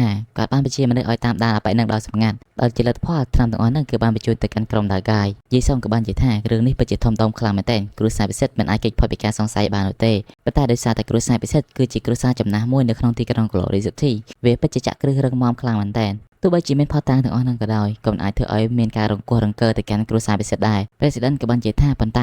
ែត្រូវបានខត់ទៅដោយយីសុងគាត់បាននិយាយថា President Guyan ក៏បាច់មានការព្រួយបារម្ភអីទោះបីជារឿងនេះពិបាកពិតមែនប៉ុន្តែគាត់គឺជា City Lord អញ្ចឹងគាត់នឹងដោះស្រាយរឿងនេះឲ្យតទៅបានយីសុងបានហៅទៅកាន់ប្រជាចាស់ដើម្បីឲ្យប្រជាចាស់ធ្វើការខុសត្រូវទៅលើរឿងមួយហ្នឹង President គាត់ក៏បានរំលឹកទៅកាន់ប្រជាចាស់ដូចគ្នាដោយសារតែគាត់នឹងមានការស៊ើបអង្កេតទៅកាន់គ្រួសារពិសិដ្ឋចេះគ្រួសារពិសិដ្ឋក៏មានការប្រុងប្រយ័ត្នជាងមុនដែរអញ្ចឹងក៏សូមឲ្យប្រជាចាស់ហ្នឹងធ្វើការប្រុងប្រយ័ត្នជាងមុនផងប្រជាចាស់ក៏បានតបថាខ្ញុំយល់ចំណុចមួយហ្នឹងតែដោយសារតែគ្រួសារពិសិដ្ឋហ្នឹងគឺមានមនុស្សដែលមាន level Black Gold មិនតិចជាង3នាក់នោះទេបូកផ្សំជាមួយនឹងវត្តមានរបស់ក្រុមតាកាយដែលមាននៅទីតាំងមួយហ្នឹងតែធ្វើកិច្ចការរបស់គាត់ហ្នឹងគឺកាន់តែពិបាកជាងមុនទៀតអញ្ចឹងណានៅពេលដែលពួកគេនិយាយគ្នាចប់ President ក៏បានសុំលាទៅកាន់អ្នកទាំងពីរយាយសុងក៏បាននិយាយថាសម័យកាលបច្ចុប្បន្ននេះមនុស្សមិនអាចទុកចិត្តបាននោះទេទោះបីជាកំផែងការពារក្រុងឥឡូវគឺមានកម្ពស់កាន់តែខ្ពស់ជាងមុនក៏ដោយប៉ុន្តែមនុស្សដែលមានទេពកោសល្យកាន់តែតិចជាងមុនអញ្ចឹងបើយើងពឹងពាក់តែលើកំផែងក្រុងប្រកបណាស់គឺយើងមិនអាចការពារពីការវាយប្រហាររបស់សត្វបិសាចបាននោះទេប្រជាចាស់ក៏បានតបវិញថាសូមឲ្យ City Lord ហ្នឹងក៏មានការព្រួយបារម្ភអីពួកយើងនឹងមានមនុស្សដែលមានទេពកោសល្យដូចជានីលីជាមួយនឹងស៊ីយុនពួកគេនឹងអាចខ្លាចជាគ្រឹះដ៏រឹងមាំសម្រាប់ក្មេងជំនាន់ក្រោយយាយសុងក៏បាននិយាយថាទីក្រុង Glory City ឥឡូវនេះគឺគ្រោះថ្នាក់ខ្លាំងមែនទែនសូម្បីតែក្រុមគ្រួសារពិសិដ្ឋដែលជាគ្រួសារធំមួយនៅក្នុងទីក្រុង Glory City ក៏មានការក្បត់ទៅកាន់ទីក្រុងដែរអញ្ចឹងយើងមិននឹងអាចដឹងទៅថាអនាគតវាទៅជាយ៉ាងណាជាពិសេសយើងក៏មិនដឹងថាក្មេងៗទាំងអស់ហ្នឹងវាមានពេលវេលាគ្រប់គ្រាន់ដើម្បីធ្វើការរីកចម្រើនដែរអត់ប្រជាចាស់ក៏បាននិយាយពីបញ្ហាមួយទៀតដែលបញ្ហាហ្នឹងគឺបច្ចុប្បន្ននេះគឺសត្វបិសាចគឺវាមានការកើនឡើងជាខ្លាំងជុំវិញទីក្រុង Glory City អញ្ចឹងពួកយើងក៏មិនដឹងថាតើចំណូលសត្វបិសាចលើក្រោយហ្នឹងវានឹងកើតឡើងនៅពេលណាដែរអូខេអញ្ចឹងសម្រាប់គ្នាយើងណាដែលមើល anime ច្រើនប្រកាសជាស្គាល់ចំណូលសត្វបិសាចហើយតែបើសិនជាគ្នាយើងណាមិនស្គាល់ទេចាំឲ្យមានប្រាប់ចំណូលសត្វបិសាចហ្នឹងគឺជាពេលដែលសត្វបិសាចហ្នឹងប្រមូលផ្ដុំគ្នាជាច្រើនហើយពួកគេហ្នឹងបានធ្វើការវាយប្រហារទៅទីតាំងណាមួយនិយាយសងគាត់ក៏បាននិយាយពីកូនប្រុសរបស់គាត់ម្នាក់ទៀតដែលមានឈ្មោះថាយីហានដល់រយៈពេល2ឆ្នាំមុនយីហានបានឈានដល់ level gold ផ្កាយមួយអញ្ចឹងមិនដឹងថារយៈពេល2ឆ្នាំហ្នឹងអបែហ្នឹងឈានដល់កម្រិតណាហើយទេចំពោះប្រជាចាស់វិញគាត់បានគិតថាទោះបីជាយីហានហ្នឹងត្រឹមជាកូនចិញ្ចឹមក៏ដោយប៉ុន្តែយីសងស្រឡាញ់គាត់ជាខ្លាំងហើយគាត់មានកម្រងបកគោដំណើរ City Lord ទៅឲ្យយីហានបន្តពីគាត់ហើយគាត់ក៏បានដកដង្ហើមធម្មសាទៀតហើយគាត់បាននិយាយថាកាលពីមុនស៊ីយុនហ្នឹងគឺវាមាន talent ល្អដូចជាយីហាននោះទេប៉ុន្តែឥឡូវនេះគឺខុសពីមុនអញ្ចឹងមិនដឹងថាតើយីហានមកនេះគឺជាគ្រោះឬក៏ជាលៀបនោះទេនៅពេលដែលគាត់គិតចប់គាត់បាននិយាយទៅកាន់ City Lord ថាលោកម្ចាស់នីលីគឺបានបំពេញនៅក្បួនមួយរួចរាល់ហើយ City Lord វិញគាត់បាននិយាយថាអូលឿនមកគេអញ្ចឹងពួកគេទាំងពីរនាក់ក៏បានធ្វើដំណើរទៅកាន់ក្បួននៅពេលដែល City Lord មកដល់ក៏បានលោថាគាត់ហ្នឹងបានលះបង់ធ្លាមកន្លែងដើម្បីឲ្យនីលីសងក្បួនអញ្ចឹងគាត់ចង់ដឹងថាតើក្បួននោះវាខ្លាំងដោយអាឡអត់នីលីនិយាយមែនអត់នីលីនៅពេលដែលឃើញវត្តមានរបស់យីសុងគាត់ក៏បាននិយាយថាអូលោកក៏មកដែរឡូ ចំណែកឯជីសងវិញក៏បានសួរថាតើនឹងមិនជាក្បួនសត្វបិសាច10000ណោះនីលីក៏បានតបវិញថានេះគឺគ្រាន់ជាផ្នែកមួយនៃក្បួនសត្វបិសាច10000តែប៉ុណ្ណោះប៉ុន្តែទោះបីវាគ្រាន់តែជាផ្នែកតូចមួយនៃក្បួនក៏ដោយក៏វាអាចបដូរទៅកាន់មនុស្សដែលមាន level Pelego កម្រិតដំបូងបានដែរជីសងវិញគាត់ក៏បានដឹងថានីលីនិយាយហ្នឹងគ្មានអ្នកណាក្រៅពីគាត់ហ្នឹងទេនីលីក៏បានតបវិញថាប៉ាក្មេកកុំយកច្រឡំអីខ្ញុំបានថាឲ្យប៉ាក្មេកឯណាយីសងវិញក៏បានតបថាអាឡអត់ហើយដឹងអត់ថាមនុស្សដែលមាន level Pelego ខ្លាំងក៏ប៉ុណ្ណាចំពោះព្រឹត្តិការណ៍ចាស់ដោយសារតែឃើញស្ថានភាពមិនសូវស្រួលក៏បានហាទៅកាន់ CT ឡថាលោកម្ចាស់នីលីគ្រាន់តែនិយាយពីក្បួននេះវាខ្លាំងប៉ុណ្ណាតែប៉ុណ្្នឹងឯងចំពោះយីសងវិញក៏បាននិយាយថាមនុស្សដែលមាន level Pelego គឺខ្លាំងណាស់មិនអាចចាញ់ក្បួនកប៉ិកប៉ុកអីចឹងទេយីសងគាត់បាននិយាយថាថ្ងៃនេះគាត់នឹងដឹងថាតើក្បួនមួយនឹងវាខ្លាំងកម្រិតណាដែលគាត់នឹងគឺចូលសាកល្បងទៅកាន់ក្បួនមួយហ្នឹងណាចំពោះនីលីវិញក៏បានបញ្ជាក់ថាសូមបញ្ជាក់ម្ដងទៀតក្បួននេះគឺមិនមែនជាក្បួនសត្វបិសាច10000នោះទេវាគ្រាន់តែជាផ្នែកមួយតែប៉ុណ្ណោះយីសងនៅពេលដែលលឿនចឹងគាត់ក៏បានសាច់ហើយគាត់បាននិយាយថាតើនីលីនឹងកំពុងតែរលេះមែននីលីក៏បានតបវិញថាវាមិនមែនចឹងទេវាគ្រាន់ថានៅពេលដែលក្បួននឹងរួចរាល់ទាំងអស់យីសងនឹងគឺគ្មានលទ្ធភាពគ្រប់គ្រាន់ដើម្បីចូលទៅកាន់ក្បួនមួយនឹងផងយីសងក៏បាននិយាយថាចុះបើសិនជាគាត់នឹងបំផ្លាញទៅកាន់ក្បួននឹងតើវាយ៉ាងម៉េចនីលីក៏បាននិយាយថាគាត់នឹងសុកចិត្តហៅយីសងថាជាឪពុកយីសងក៏បានតបថាដេកសម័យតើឪបើសិនជាអញឈ្នះហើយនឹងត្រូវចេញឲ្យឆ្ងាយពីកូនស្រីរបស់អញប៉ុន្តែបើសិនជានីលីឈ្នះយីសងគឺមិនអាចរញ៉េរញ៉ៃពាក់ព័ន្ធជាមួយនឹងទំនាក់ទំនងរបស់គាត់ជាមួយនឹងស៊ីយុននោះទេយីសងគាត់ក៏បានយល់ព្រមហើយគាត់នឹងក៏បានហក់ចូលទៅកាន់ក្បួននីលីក៏ចាប់ផ្ដើមបើកដំណើរការក្បួនចំពោះប្រជាចាស់គាត់បានគិតថាគាត់នឹងបានប្រមូល Demon Spirit សឹងទៅអស់ពីឃ្លាំងមកហើយដើម្បីធ្វើក្បួនសត្វបិសាច10000មួយនេះឲ្យបានជោគជ័យហើយនេះក៏ជាក្បួនលើកទី1ដែរដែលបង្កើតឡើងនៅក្នុងទីក្រុង Glory City មួយហ្នឹងចំពោះយីសងវិញគាត់ក៏មិនខ្លាចញញើទៅកាន់ក្បួនមួយហ្នឹងដែរដែលគាត់បាននិយាយថាថ្ងៃនេះគាត់នឹងបង្ហាញទៅឲ្យអាឡាត់នីលីឃើញថាតើមនុស្សដែលមាន level Black Gold គឺខ្លាំងប៉ុណ្ណាគាត់ក៏បានបំលែងខ្លួនទៅជា Demon Spirit ដែលមានឈ្មោះថាអ្នកដីសកាខ្មៅចំពោះនីលីនៅខាងក្រៅក៏បានដឹងពីអនុភាពរបស់យីសងដូចគ្នាដែលគាត់បាននិយាយថា Demon Spirit អ្នកដីសកាខ្មៅគឺជាកម្រិតទី2នៃប្រភេទនេះចឹងអនុភាពរបស់វាគឺខ្លាំងមែនតើដែលវាស្មើជាមួយនឹងមនុស្សដែលមាន level Black Gold ប៉ុន្តែទោះបីជាវាខ្លាំងប៉ុណ្ណាក៏ដោយអកុសលអីវាបានជួបជាមួយនឹងក្បួនសម្លាប់មួយនឹងនីលីក៏បានបញ្ចេញវិញ្ញាណសត្វបិសាចខ្លាឃ្មុំមួយវេបហាទៅកាន់យីសងក៏មានការភៀបផ្អើលដូចគ្នាដែលនីលីអាចគ្រប់គ្រងទៅកាន់ខ្លាឃ្មុំខ្មៅបានយីសងក៏បានប្រើកណ្ដាប់ដៃរបស់គាត់ទប់ទល់ជាមួយនឹងខ្លាឃ្មុំខ្មៅដោយគាត់បានដឹងថានីលីអាចគ្រប់គ្រងទៅកាន់សត្វបិសាចមួយនឹងឲ្យវាមានកម្រិត 80% នៃកម្លាំងពេញរបស់វាយីសងក៏បានគវាវិញ្ញាណសត្វបិសាចខ្លាឃ្មុំខ្មៅឲ្យថយក្រោយដោយគាត់បំរុងនៅធ្វើការវិបហាទៅវិញព្រះចាស់ក៏បានគិតនៅក្នុងចិត្តថានៅពេលដែលភ្លើងខ្មៅរបស់លោកម្ចាស់ City Lord វាប្រហែលចំទៅកាន់ខ្លាឃ្មុំខ្មៅនោះខ្លាឃ្មុំខ្មៅនឹងរបួសយ៉ាងធ្ងន់ធ្ងរប៉ុន្តែការពិតជាក់ស្ដែងគឺខុសពីការរំពឹងទុកដោយខ្លាឃ្មុំខ្មៅមួយនឹងគឺមិនមានរបួសធ្ងន់ធ្ងរនោះទេយីសងក៏បានលន់មកថាចុំមានរឿងអីកើតឡើងភ្លាមនោះទាំងមាត់ពឹសរបស់អន្ទង់វិញ្ញាណបានធ្វើការវាបហាទៅកាន់យីសងក៏មានការភ្ញាក់ផ្អើលម្ដងទៀតហើយគាត់បាននិយាយថាមាន Demon Spirit អន្ទង់វិញ្ញាណនៅក្នុងឃ្លាំងរបស់គាត់ដែរដោយចំណុចខ្លាំងរបស់សត្វវិញ្ញាណមួយនឹងគឺទឹកមាត់របស់វាគឺពោពេញទៅដោយពឹសអញ្ចឹងទោះបីជាមនុស្សដែលមាន level Black Gold ក៏ដោយត្រូវពឹសរបស់វាប្រកបជារលាយចំខានទេគាត់បានបន្តនិយាយទៀតថាគាត់ខ្លាចថាមានតែមនុស្សដែលមាន level Legend ទេទើបអាចសម្លាប់ទៅកាន់វាបានគាត់ក៏បានឆ្ងល់ទៅកាន់ក្បួនមួយនឹងទៀតថាតើហេតុអីណាបានជានីលីអាចបច្ជាទៅកាន់សត្វមួយនឹងបានតាមចិត្តអញ្ចឹងនៅពេលដែលយីសងកំពុងតែកិច្ចចុះកិច្ចឡើងក៏មានសត្វពស់ភ្លើងមួយបានលេចខ្លួនមកទៀតយីសងក៏បានបន្តគិតនៅក្នុងចិត្តទៀតថាក្បួនមួយនឹងវាមិនត្រឹមតែអាចបច្ជាទៅកាន់ Demon Spirit បានចំនួនច្រើនទេប៉ុន្តែវាអាចធ្វើឲ្យ Demon Spirit ទាំងអស់ហ្នឹងគឺធ្វើការជាមួយគ្នាបានយ៉ាងល្អទៀតផងយីសងក៏បាននិយាយទៅកាន់នីលីថាហើយនៅចង់ប្រើសត្វ Demon Spirit ចំនួន3មកធ្វើការរំពាត់អញមែនវាមិនអាចទៅរួចទេហើយគាត់ក៏បានធ្វើការផ្លាស់ប្ដូររូបរាងកាយរបស់គាត់ម្ដងទៀតដែលភ្លើងនេះគឺពោពេញទៅដោយថាពណ៌ជាងមុនទៅទៀតនីលីក៏បានគិតថាពុកក្មេងរបស់គាត់នៅក្នុងចិត្តដូចគ្នាគឺពិតជាស័ក្តិសមជា City Lord ពិតមែនប៉ុន្តែទោះបីជាគាត់បំផ្លាញខ្លួនមួយសារទៀតក៏ដោយក៏គាត់នៅតែត្រូវបានសត្វបិសាចទាំងអស់ហ្នឹងវាប្រហារដែរហ្នឹងបន្ទាប់ទៀតគាត់ក៏បានប្រើដៃទាំងគូរបស់គាត់ចាប់ទៅកាន់ Demon Spirit ពស់ភ្លើងជាមួយនឹង Spirit អន្ទង់នីលីគាត់ក៏បានញញឹមហើយគាត់បានបញ្ជាឲ្យខ្លាឃ្មុំខ្មៅទៅធ្វើការវាប្រហារទៅកាន់យីសងដោយយើងមើលទៅកាន់សភាពរបស់យីសងដូចជាមិនសូវស្រួលប្រហែលដែរអញ្ចឹងណាយីសងក៏ត្រូវបានសត្វពស់ភ្លើងរុំខ្លួនរបស់គាត់ចំដោយខ្លាឃ្មុំហ្នឹងក៏បានវាយម្ដាយទៅកាន់ក្បាលរបស់គាត់ខ្លាឃ្មុំមួយក៏បានហក់ទៅអង្គុយពីលើយីសងមួយសារទៀតដែលធ្វើឲ្យប្រជាចាស់ហ្នឹងគឺមានការព្រួយបារម្ភទៅកាន់យីសងដែរនីលីក៏បាននិយាយថាបើសិនជាប្រជាចាស់ធ្វើការលូកដៃក្នុងរឿងមួយហ្នឹងអញ្ចឹងមានន័យថាគាត់គឺជាអ្នកឈ្នះប្រជាចាស់ក៏បាននិយាយថាកាពិតទៅ City Lord ហ្នឹងគឺគាត់បានបញ្ចេញកម្លាំងរបស់គាត់ទាំងអស់នោះទេដោយសារតែគាត់នឹងខ្លាចខូចខាតទៅកាន់ក្បួនប៉ុន្តែនីលីក៏បានតបវិញថាការប្រកួតគឺជាការប្រកួតការភ្នាល់គឺជាការភ្នាល់ទោះបីជាយីសងបានបញ្ចេញកម្លាំងរបស់គាត់ទាំងអស់ក៏ដោយក៏លទ្ធផលរបស់គាត់ណាគឺនៅតែដដែលហ្នឹងដោយនីលីបានលួចគិតនៅក្នុងចិត្តថាគាត់បាននឹកស្មានសោះថាយីសងហ្នឹងដើម្បីតែស៊ីយុនបានភ្នាល់មួយគាត់ចំពោះយីសងវិញក៏បានធ្វើការខំមកសង្កត់ចិត្តនៅក្រោមគូតរបស់ខ្លាឃ្មុំគាត់បាននិយាយថាខ្មាក់កែចុយម៉ាយនីលីអាចមើលហើយព្រះចាស់ដោយសារតែឃើញសភាពរបស់ជីសងនឹងយ៉ាប់យ៉ឺនពេកគាត់ក៏បានមកនិយាយជាមួយនឹងនីលីថានីលីមិនភ្លេចរឿងនឹងចោលបានអត់នីលីក៏បានតបវិញថាទឹកមាត់តែស្ដោះហើយគឺមិនអាចលេបចូលវិញបានទេបើសិនជាជីសងនៅតែមិនអន់ក្បាលគោរពចោះចាញ់អញ្ចឹងគាត់នៅតែមិនបោះបង់ឱកាសមួយនឹងដូចគ្នាចំពោះព្រះចាស់ក៏បានព្យាយាមបញ្យល់ទៅកាន់នីលីថាអាកូននីលីបើសិនជាអញអត់ព្រមបទូដៃលើកនេះខ្លះទេអញគិតថាតា City Lord នឹងព្រមភ្លេចរឿងនឹងចោលដែរមែន នាលីក៏បានតបវិញថាដំណើររបស់ City Lord គឺខ្ពស់ខ្លាំងមែនទែនអញ្ចឹងបើសិនជាគាត់មិនចង់បានមុខមាត់មិននឹងទេអញ្ចឹងនាលីក៏មិនຕົកមុខមាត់នឹងឲ្យដែរព្រះចាស់ចាស់ក៏បានគិតនៅក្នុងចិត្តថាអូពេលចាស់និយាយត្រូវមែនឪពុកក្មេងជាមួយនឹងកូនប្រសាតែងតែជាសត្រូវនឹងគ្នាតែម្ដងនាលីក៏បានបន្តនិយាយទៀតថាគាត់ក៏ហៅតែ Demon Spirit ចំនួន3ហ្នឹងຕົកមុខຕົកមាត់ឲ្យ City Lord ទៅហើយចំពោះព្រះចាស់ចាស់ក៏ដឹងកន្លែងរសើបរបស់នាលីគាត់បាននិយាយទៅកាន់នាលីថាបើសិនជាស៊ីយ៉ុនដឹងថានាលីធ្វើបាបទៅកាន់ឪពុករបស់នាងនឹងមិនសប្បាយចិត្តមែនទេនាលីក៏បានយកព្រមធ្វើការដោះលែងទៅកាន់យីសុងយីសុងវិញក៏បានប្រែខ្លួនដើម្បីស្រូបយកខ្យល់អាកាសនាលីក៏បានមកធ្វើការឌឺដងទៅកាន់ City Lord យ៉ាងម៉េចហើយលោកម្ចាស់ City Lord តើក្បួនសម្លាប់ដ៏តូចមួយហ្នឹងគឺពេញចិត្តដែរទេហើយនាលីក៏បានបន្តនិយាយទៀតថាតើលោកម្ចាស់ City Lord ហ្នឹងព្រមចោះចាញ់ហើយនៅចំពោះយីសុងវិញក៏បានតបថាក្បួនហ្នឹងគឺពិតជាខ្លាំងមែនទែនគ្រាន់តែថាឥឡូវនេះគឺគាត់រកមធ្យោបាយដើម្បីបំបែកក្បួនហ្នឹងបានហើយនាលីក៏បានសួរទាំងងើឆ្ងល់ថាតើវិធីសាស្ត្រអីគេទៅដោយចម្លើយនោះយីសុងក៏បានចាប់លើកជើងរបស់នាលីឆ្កឹះឡើងលើ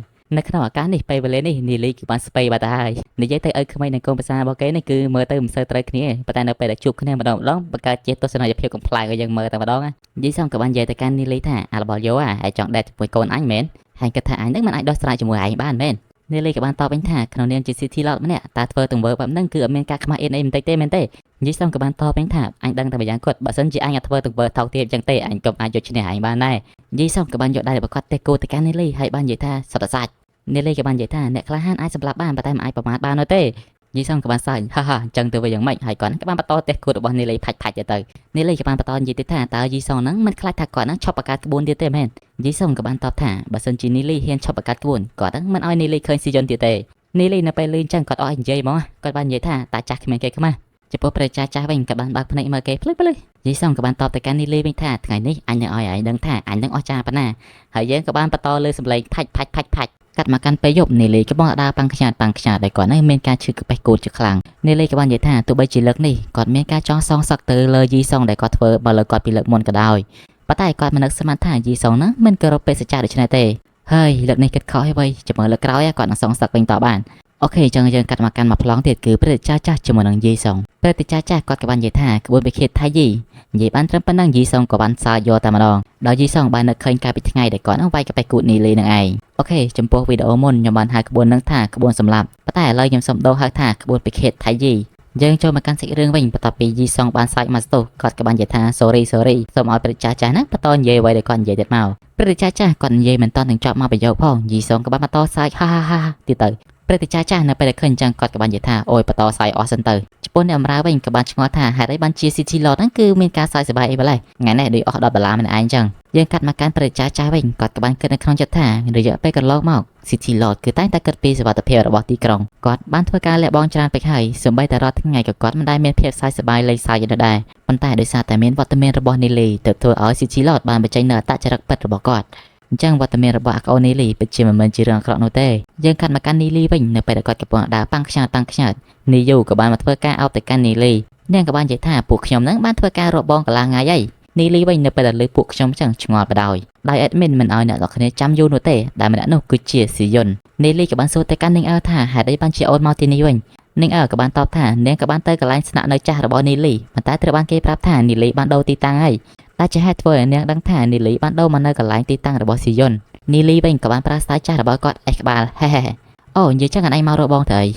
នាងអើក៏បានតបថានាងបានធ្វើនំដើម្បីយកឲ្យនីលីខ្លះចឹងណានៅពេលដែលអ្នកទាំងពីរម្នាក់កំពុងតែមើលមុខម្នាក់កំពុងតែអៀននៅពេលនោះវត្តមានរបស់ស៊ីយុនក៏បានមកដល់នីលីក៏បានឃើញទៅកាន់ស៊ីយុនដូចគ្នាដែលធ្វើឲ្យស៊ីយុនហ្នឹងគឺបែរមុខចេញតែម្ដងនីលីគាត់ក៏បានគិតនៅក្នុងចិត្តថាចុយម៉ែដោះស្រាយមិនទៅវៃមិនដែលជួបហេតុការណ៍ហ្នឹងនៅក្នុងជីវិតផងហ្នឹងនីលីក៏បានធ្វើការសើចបន្លំហេហើយគាត់ក៏បាននិយាយថាចៃដន្យបានជួបគ្នាអញ្ចឹងមិនមកចូលខាងក្នុងហ្មងទៅនៅខាងក្រៅខ្យល់ខ្លាំងផងចំពោះនីយូវិញជំងឺរបស់នាងមានពេញគូក្បាលនាងបាននិយាយថាអត់មានខ្យល់ផងនឹងចម្លែកមែនតើនីលីវិញគាត់ដើរបានប្រហែលជាហ៊ានគាត់ក៏បានឈឺគូតរបស់គាត់ទៀតហើយនាងក៏បានស្ទុះស្ទែទៅតកងបង3នីលីហើយសួរទៅកាន់នីលីថាតើនីលីនឹងកាត់អីនីលីក៏បាននិយាយថាគាត់នឹងត្រូវបានគេវាយដោយឥឡូវក៏បែកគូតរបស់គាត់នេះគឺឈឺខ្លាំងមែនតើនាងក៏បានសួរថាតើនរណាគេហ៊ានម្លេះបានជាវាយនីលីនៅក្នុងដំណាក់របស់ City Lord នីលីក៏បានតបវិញថាគ្មាននរណាក្រៅពីយីសុងនោះទេស៊ីយុនក៏បានបញ្ញាសួរទៅកាន់នីលីថាតើឪពុករបស់គាត់ណាវាយទៅកាន់នីលីម្ដងទៀតហើយមែនដោយស៊ីយុនមានការយកច្រឡំថាឪពុករបស់នាងចង់សម្លាប់ទៅកាន់នីលីនាងក៏បានឲ្យយោបល់ទៅកាន់នីលីថាឲ្យនីលីនឹងចាក់ចេញពីទីតាំងហ្នឹងទៅនីលីក៏បានតបថាអូនឯងក៏មានការព្រួយបារម្ភអីបើសិនជាយីសុងចង់សម្លាប់ទៅកាន់គាត់មែនអញ្ចឹងគាត់ប្រកាសជាមិនមែនវាយគូតរបស់នីលីចឹងទេនីលីក៏បានបន្តនិយាយទៀតថាដោយសារតែលើកនេះគឺគាត់ធ្វើប្រហែសដែលគាត់នឹងគិតថា City Lord ហ្នឹងគឺជាមនុស្សដែលគោរពបេសកៈអីចឹងណាប៉ុន្តែគាត់មិននឹកស្មានថា City Lord គឺជាមនុស្សថោកទាបចឹងទេ នៅពេលដែលគាត់ដឹងថាគាត់និយាយលើគាត់ក៏បាននិយាយថាគឺជាមនុស្សពើពលវិញនៅពេលដែលគាត់និយាយចប់គាត់ក៏បានឲ្យអ្នកទាំងពីរអ្នកទាំង3ហ្នឹងគឺជូនគាត់ទៅបន្ទប់ដើម្បីលេបថ្នាំនាងក៏បានសួរថាតើបងឯងហ្នឹងអាចលេបថ្នាំខ្លួនឯងបានដែរមែនមិនម៉ែឲ្យអូនលេបឲ្យទៅតែម្រាក៏អូនយកដែរអូខេកន្លែងមិញអត់មាននិយាយលេងទេអ្នកគ្នានេលីក៏បានធ្វើការមើលទៅកាន់មុខរបស់កំមុំទាំងពីរអ្នកភ្លាកដែលធ្វើឲ្យចែទាំងពីរអ្នកហ្នឹងគឺលេបទាំងមាត់គឺតែម្ដងណាអ្នកទាំងអស់គ្នាអាចមើលទៅកាន់មុខកំមុំទាំងពីរបានគឺក្រហមដូចជាលេបម៉ាក់កាយ៉ៃហើយដោយសារតែនេលីខ្លាចចាប់គុកនេលីក៏បានឲ្យស៊ីយូលេបទៅកាន់កាប៉េគូតរបស់គាត់ស៊ីយុនក៏បានយកដៃរបស់នាងបិទភ្នែកទៅកាន់ស៊ីយូដែលនាងបាននិយាយថាកាប៉េគូតបងឯងជារបស់អូននេលីគាត់បានញញឹមហើយគាត់បាននិយាយថាអញ្ចឹងមានតែពឹងពាក់អូនឯងតិចហើយនៅពេលដែលស៊ីយុនកំពុងតែអៀនគិតថាដាក់ថ្នាំតាណាតណៃទេអញដោយឡែកនាងវិញបានគិតថាឱកាសអញមើលកាប៉េគូតកូនកន្លគេបានមកដល់ហើយនាងក៏បានធ្វើការស្ម័គ្រចិត្តលេបកាប៉េគូតឲ្យនីលីជាមួយនឹងស៊ីយុនវិញមានការចាប់អើជាខ្លាំងស៊ីយុនក៏បាននិយាយទៅកាន់នាងថារបួសនឹងគឺកើតឡើងដោយសារតែឪពុករបស់នាងអញ្ចឹងចាំនាងជាអ្នកទទួលខុសត្រូវក្នុងរឿងចិនគេតែនិយាយថាក្រុងលេបเป็นគ្រោះក្នុងគ្រោះមានលេបអញ្ចឹងនីលីក៏មានលេបដូចគ្នាគាត់នឹងក៏បានសេះស្អាតទាំងពីរអ្នកលេបកាប៉េគូតឲ្យម្នាក់មកចាហៀងនៅពេលដែលលេបថ្នាំមិនដឹងថានីលីនឹងគាត់លពឹកឲ្យគាត់ទេបានត្រូវសេះស្អាតទាំងពីរអ្នកនោះវាយកាប៉េគូតម្នាក់មកចាហៀងបដ ாய் បន្ទាប់ពីលេបកាប៉េគូតរួចហ្នឹងនីលីក៏បានរំលឹកពីអតីតកាលរវាងស៊ីយុនជាមួយនឹងនាងដែលក៏អំណងរបស់គាត់គឺចង់ឲ្យស៊ីយុនជាមួយនឹងនាងមានតំណែងតំណងល្អឡើងវិញយើងកាត់មកកាន់ថ្ងៃថ្មីនីលីបាននិយាយជាមួយនឹងព្រះចាចាស់ក្បួនមួយទៀតដែលមានឈ្មោះថាក្បួនពិខេរន្ទះតែក៏បានសាងសង់រីរាល់ដែរបើសិនជាបូកទាំងក្បួនពិខេថាយីអញ្ចឹងក្បួនទាំងពីរនេះវាគ្រប់ទៅដល់5ចំណុចនៅក្នុងទីក្រុង Glory City នីលីក៏បានបញ្ជាក់ទៀតថាគាត់នឹងក៏បានរៀបចំក្បួនរួចហើយអញ្ចឹងក្រៅពីគាត់ព្រះចាចាស់ជាមួយនឹងស៊ីយុនក៏អាចគ្រប់គ្រងទៅកាន់ក្បួនទាំងពីរនឹងបានដែរព្រះចាចាស់ក៏បាននិយាយថាអញ្ចឹងឲ្យ City Lord នឹងអាចគ្រប់គ្រងទៅកាន់ក្បួនទាំងពីរនឹងបានដែរទៅបើសិនជាគាត់គ្រប់គ្រងមិនបានវាដូចជាមិនសូវសមនីលីក៏បានតបវិញថាអូឲ្យតាប៉ែហ្នឹងខ្ញុំគិតថាអាប៉ែហ្នឹងគ្មានសិទ្ធិនឹងទទួលទេនីលីនិយាយចប់នីលីគាត់ក៏បានរត់ចេញបាត់ទៅព្រះចាចាស់ក៏បានលោឲ្យថាអូយផ្សះផ្សាតំណែងតំណងរវាងនីលីជាមួយនឹង City Lord ដូចជាមិនងាយស្រួលទេកាត់មកកាន់ពេលយប់អ្នកអមរាម្នាក់បានលើសំឡេងមួយដែលគាត់ងាកមកគឺជាសត្វកណ្ដោមួយគាត់បាននិយាយថាអូយសំណាងឯងគ្រាន់តែជាកណ្ដោមួយអញភ័យចង្អប់អីហើយគាត់ហ្នឹងក៏បានដើរចេញពីទីតាំងហ្នឹងទៅដោយកណ្ដោទាំងអស់នោះវិញវាបានរំលែងខ្លួនទៅជាក្រុមដាហ្គាយបរិម្នាក់បាននិយាយថាតើពួកឯងហ្នឹងបានសើមកែអស់នៅតែអត្តសរហ្នឹងគឺជាអីគេបរិម្នាក់ក៏បានឆ្លើយថាបច្ចុប្បន្នពួកគេមិននៅមិនតាន់ដឹងនោះទេប៉ុន្តែពួកគេដឹងថាមានបរិវ័យក្មេងម្នាក់ដែលបានប្រើប្រាស់តសមួយនឹងដើម្បីបដូរទៅកាន់យីសុងបរិជាមេកេនឹងក៏មានការចាប់អើដែរក៏បាននិយាយថាយីសុងនឹងគឺជាមនុស្សដែលមាន level Lego កម្រិតកំពូលកូនចៅរបស់គេក៏បាននិយាយកាត់ខ្ញុំមានទំនុកចិត្តខ្លាំងណាស់ដោយសារតែខ្ញុំនឹងបានឃើញផ្ទាល់ភ្នែកបរិជាមេកេក៏បាននិយាយថាមិនឆ្ងល់ទេហេតុអីបានជាលោកម្ចាស់ឡុងសាឲ្យពួកយើងមកស៊ើបអង្កេតនៅទីតាំង City Lord កូនចៅម្នាក់នោះក៏បាននិយាយថាបើតែកម្លាំងរបស់ក្រុមដាហ្គាយចង់វាយប្រហារទៅកាន់ទីក្រុង Glory City គឺមានអីបាក់នោះទេប៉ុន្តែហេតុអ្វីបានជា Demon King មិនព្រមធ្វើសកម្មភាពបរិជាមេកេក៏បានតបថាគ្រួសារនៅក្នុងទីក្រុង Glory City គឺសុទ្ធសឹងតែជាគ្រួសារដែលមានអាយុកាលចំណាស់គ្រួសារធំទាំង3បូកជាមួយនឹងគ្រួសារធំទាំង7ទៀតអញ្ចឹងវាមិនអាចមើលស្រាលបានទេបន្ទាប់ពីពួកគេនិយាយចប់ពួកគេក៏បានធ្វើការបំបែកគ្នាយើងកាត់មកកាន់ទីតាំងថ្មីមួយយើងបានឃើញថាក្រុមដាហ្គាយកំពុងតែរៀបចំក្បួនមួយដែលក្បួនមួយហ្នឹងក៏បានជាថាពលដ៏ខ្លាំងក្លាអ្វីដែលជាពិសេសក្បួនមួយហ្នឹងគឺបានសាងសង់ឡើងនៅក្រៅរបង City Lord អ្នកយកល្បាតទាំង3នាក់បានឃើញហើយការមួយហ្នឹងទៅបានក្រុមដាហ្គាយសម្លាប់យើងកាត់មកកាន់ក្រុមដាហ្គាយវិញបរិម្នាក់ក៏បាននិយាយថាចេញមកដោយមានបិសាចជាច្រើនបានលេចខ្លួនចេញមក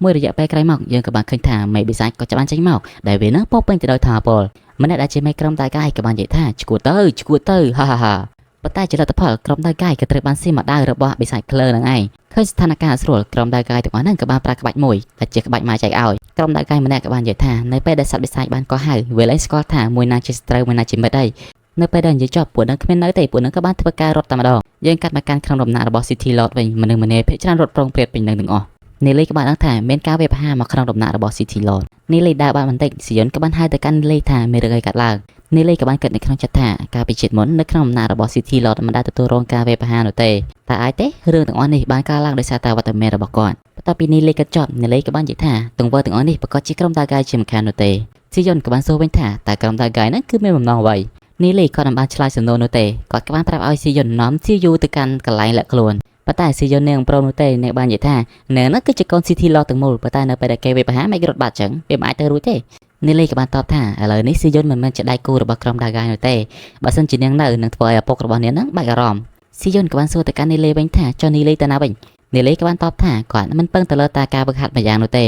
គាត់ពឹងទៅលើខួរក្បាលរបស់គាត់នីលីក៏បានបញ្ជាក់ទៅកាន់ស៊ីយុនទៀតថាគាត់នឹងប្រើប្រាស់ក្បួនដើម្បីសម្លាប់ទៅកាន់ក្រុមដាហ្គាយនៅពេលដែលលើចឹងស៊ីយុនក៏បានចូលព្រមចាក់ចែងដោយនាំស៊ីយូទៅជាមួយផងនីលីក៏បាននិយាយទៅឯងឲ្យថាលើកនេះគាត់មានអារម្មណ៍ថាក្រុមដាហ្គាយមកទីនេះដើម្បីតែគាត់ ខ្ញុំមិនគិតថាក្រុមដាហ្គៃមកលេងខ្ញុំទៅយប់នោះទេជាពិសេសមិនមានការស្ទាក់ស្ទើរក្នុងការវាយប្រហារទៅកាន់ដំណាក់របស់ City Lord នីលីក៏បានហោះឡើងលើដោយបំលែងខ្លួនទៅជា Demon Spirit Shadow Demon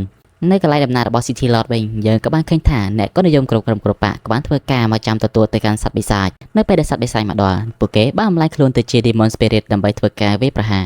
ចំពោះអាមេបិសាចវិញវាបានដកដាវរបស់វាកាប់យកមិនខ្វល់ពីក្បាលណានោះទេបន្ទាប់ពីកូនចៅរបស់វាងាប់ខ្លះវាក៏បានបន្តបញ្ចេញកូនចៅរបស់វាបន្ថែមទៀតនៅពេលដែលវត្តមានរបស់អ្នកក្លាហានមួយចំនួនកំពុងតែស្លាប់និងរបួសព្រះចាចាស់ក៏បានធ្វើការមកជួយសង្គ្រោះពួកគេអ្នកក្លាហានម្នាក់នឹងក៏បានសួរថាតើពួកយើងនឹងគួរធ្វើយ៉ាងម៉េចទៅព្រះចាចាស់ក៏បានតបវិញថាគាត់នឹងប្រើក្បួនវិខេរន្ទះទេពដើម្បីជូនដំណើរពួកបិសាចទៅលេងឋាននរកអូខេនៅពេលដែលសាច់រឿងរបស់យើងកំពុងតែល្អមើលសាច់រឿងរបស់យើងក៏បានបញ្ចប់ដូចគ្នា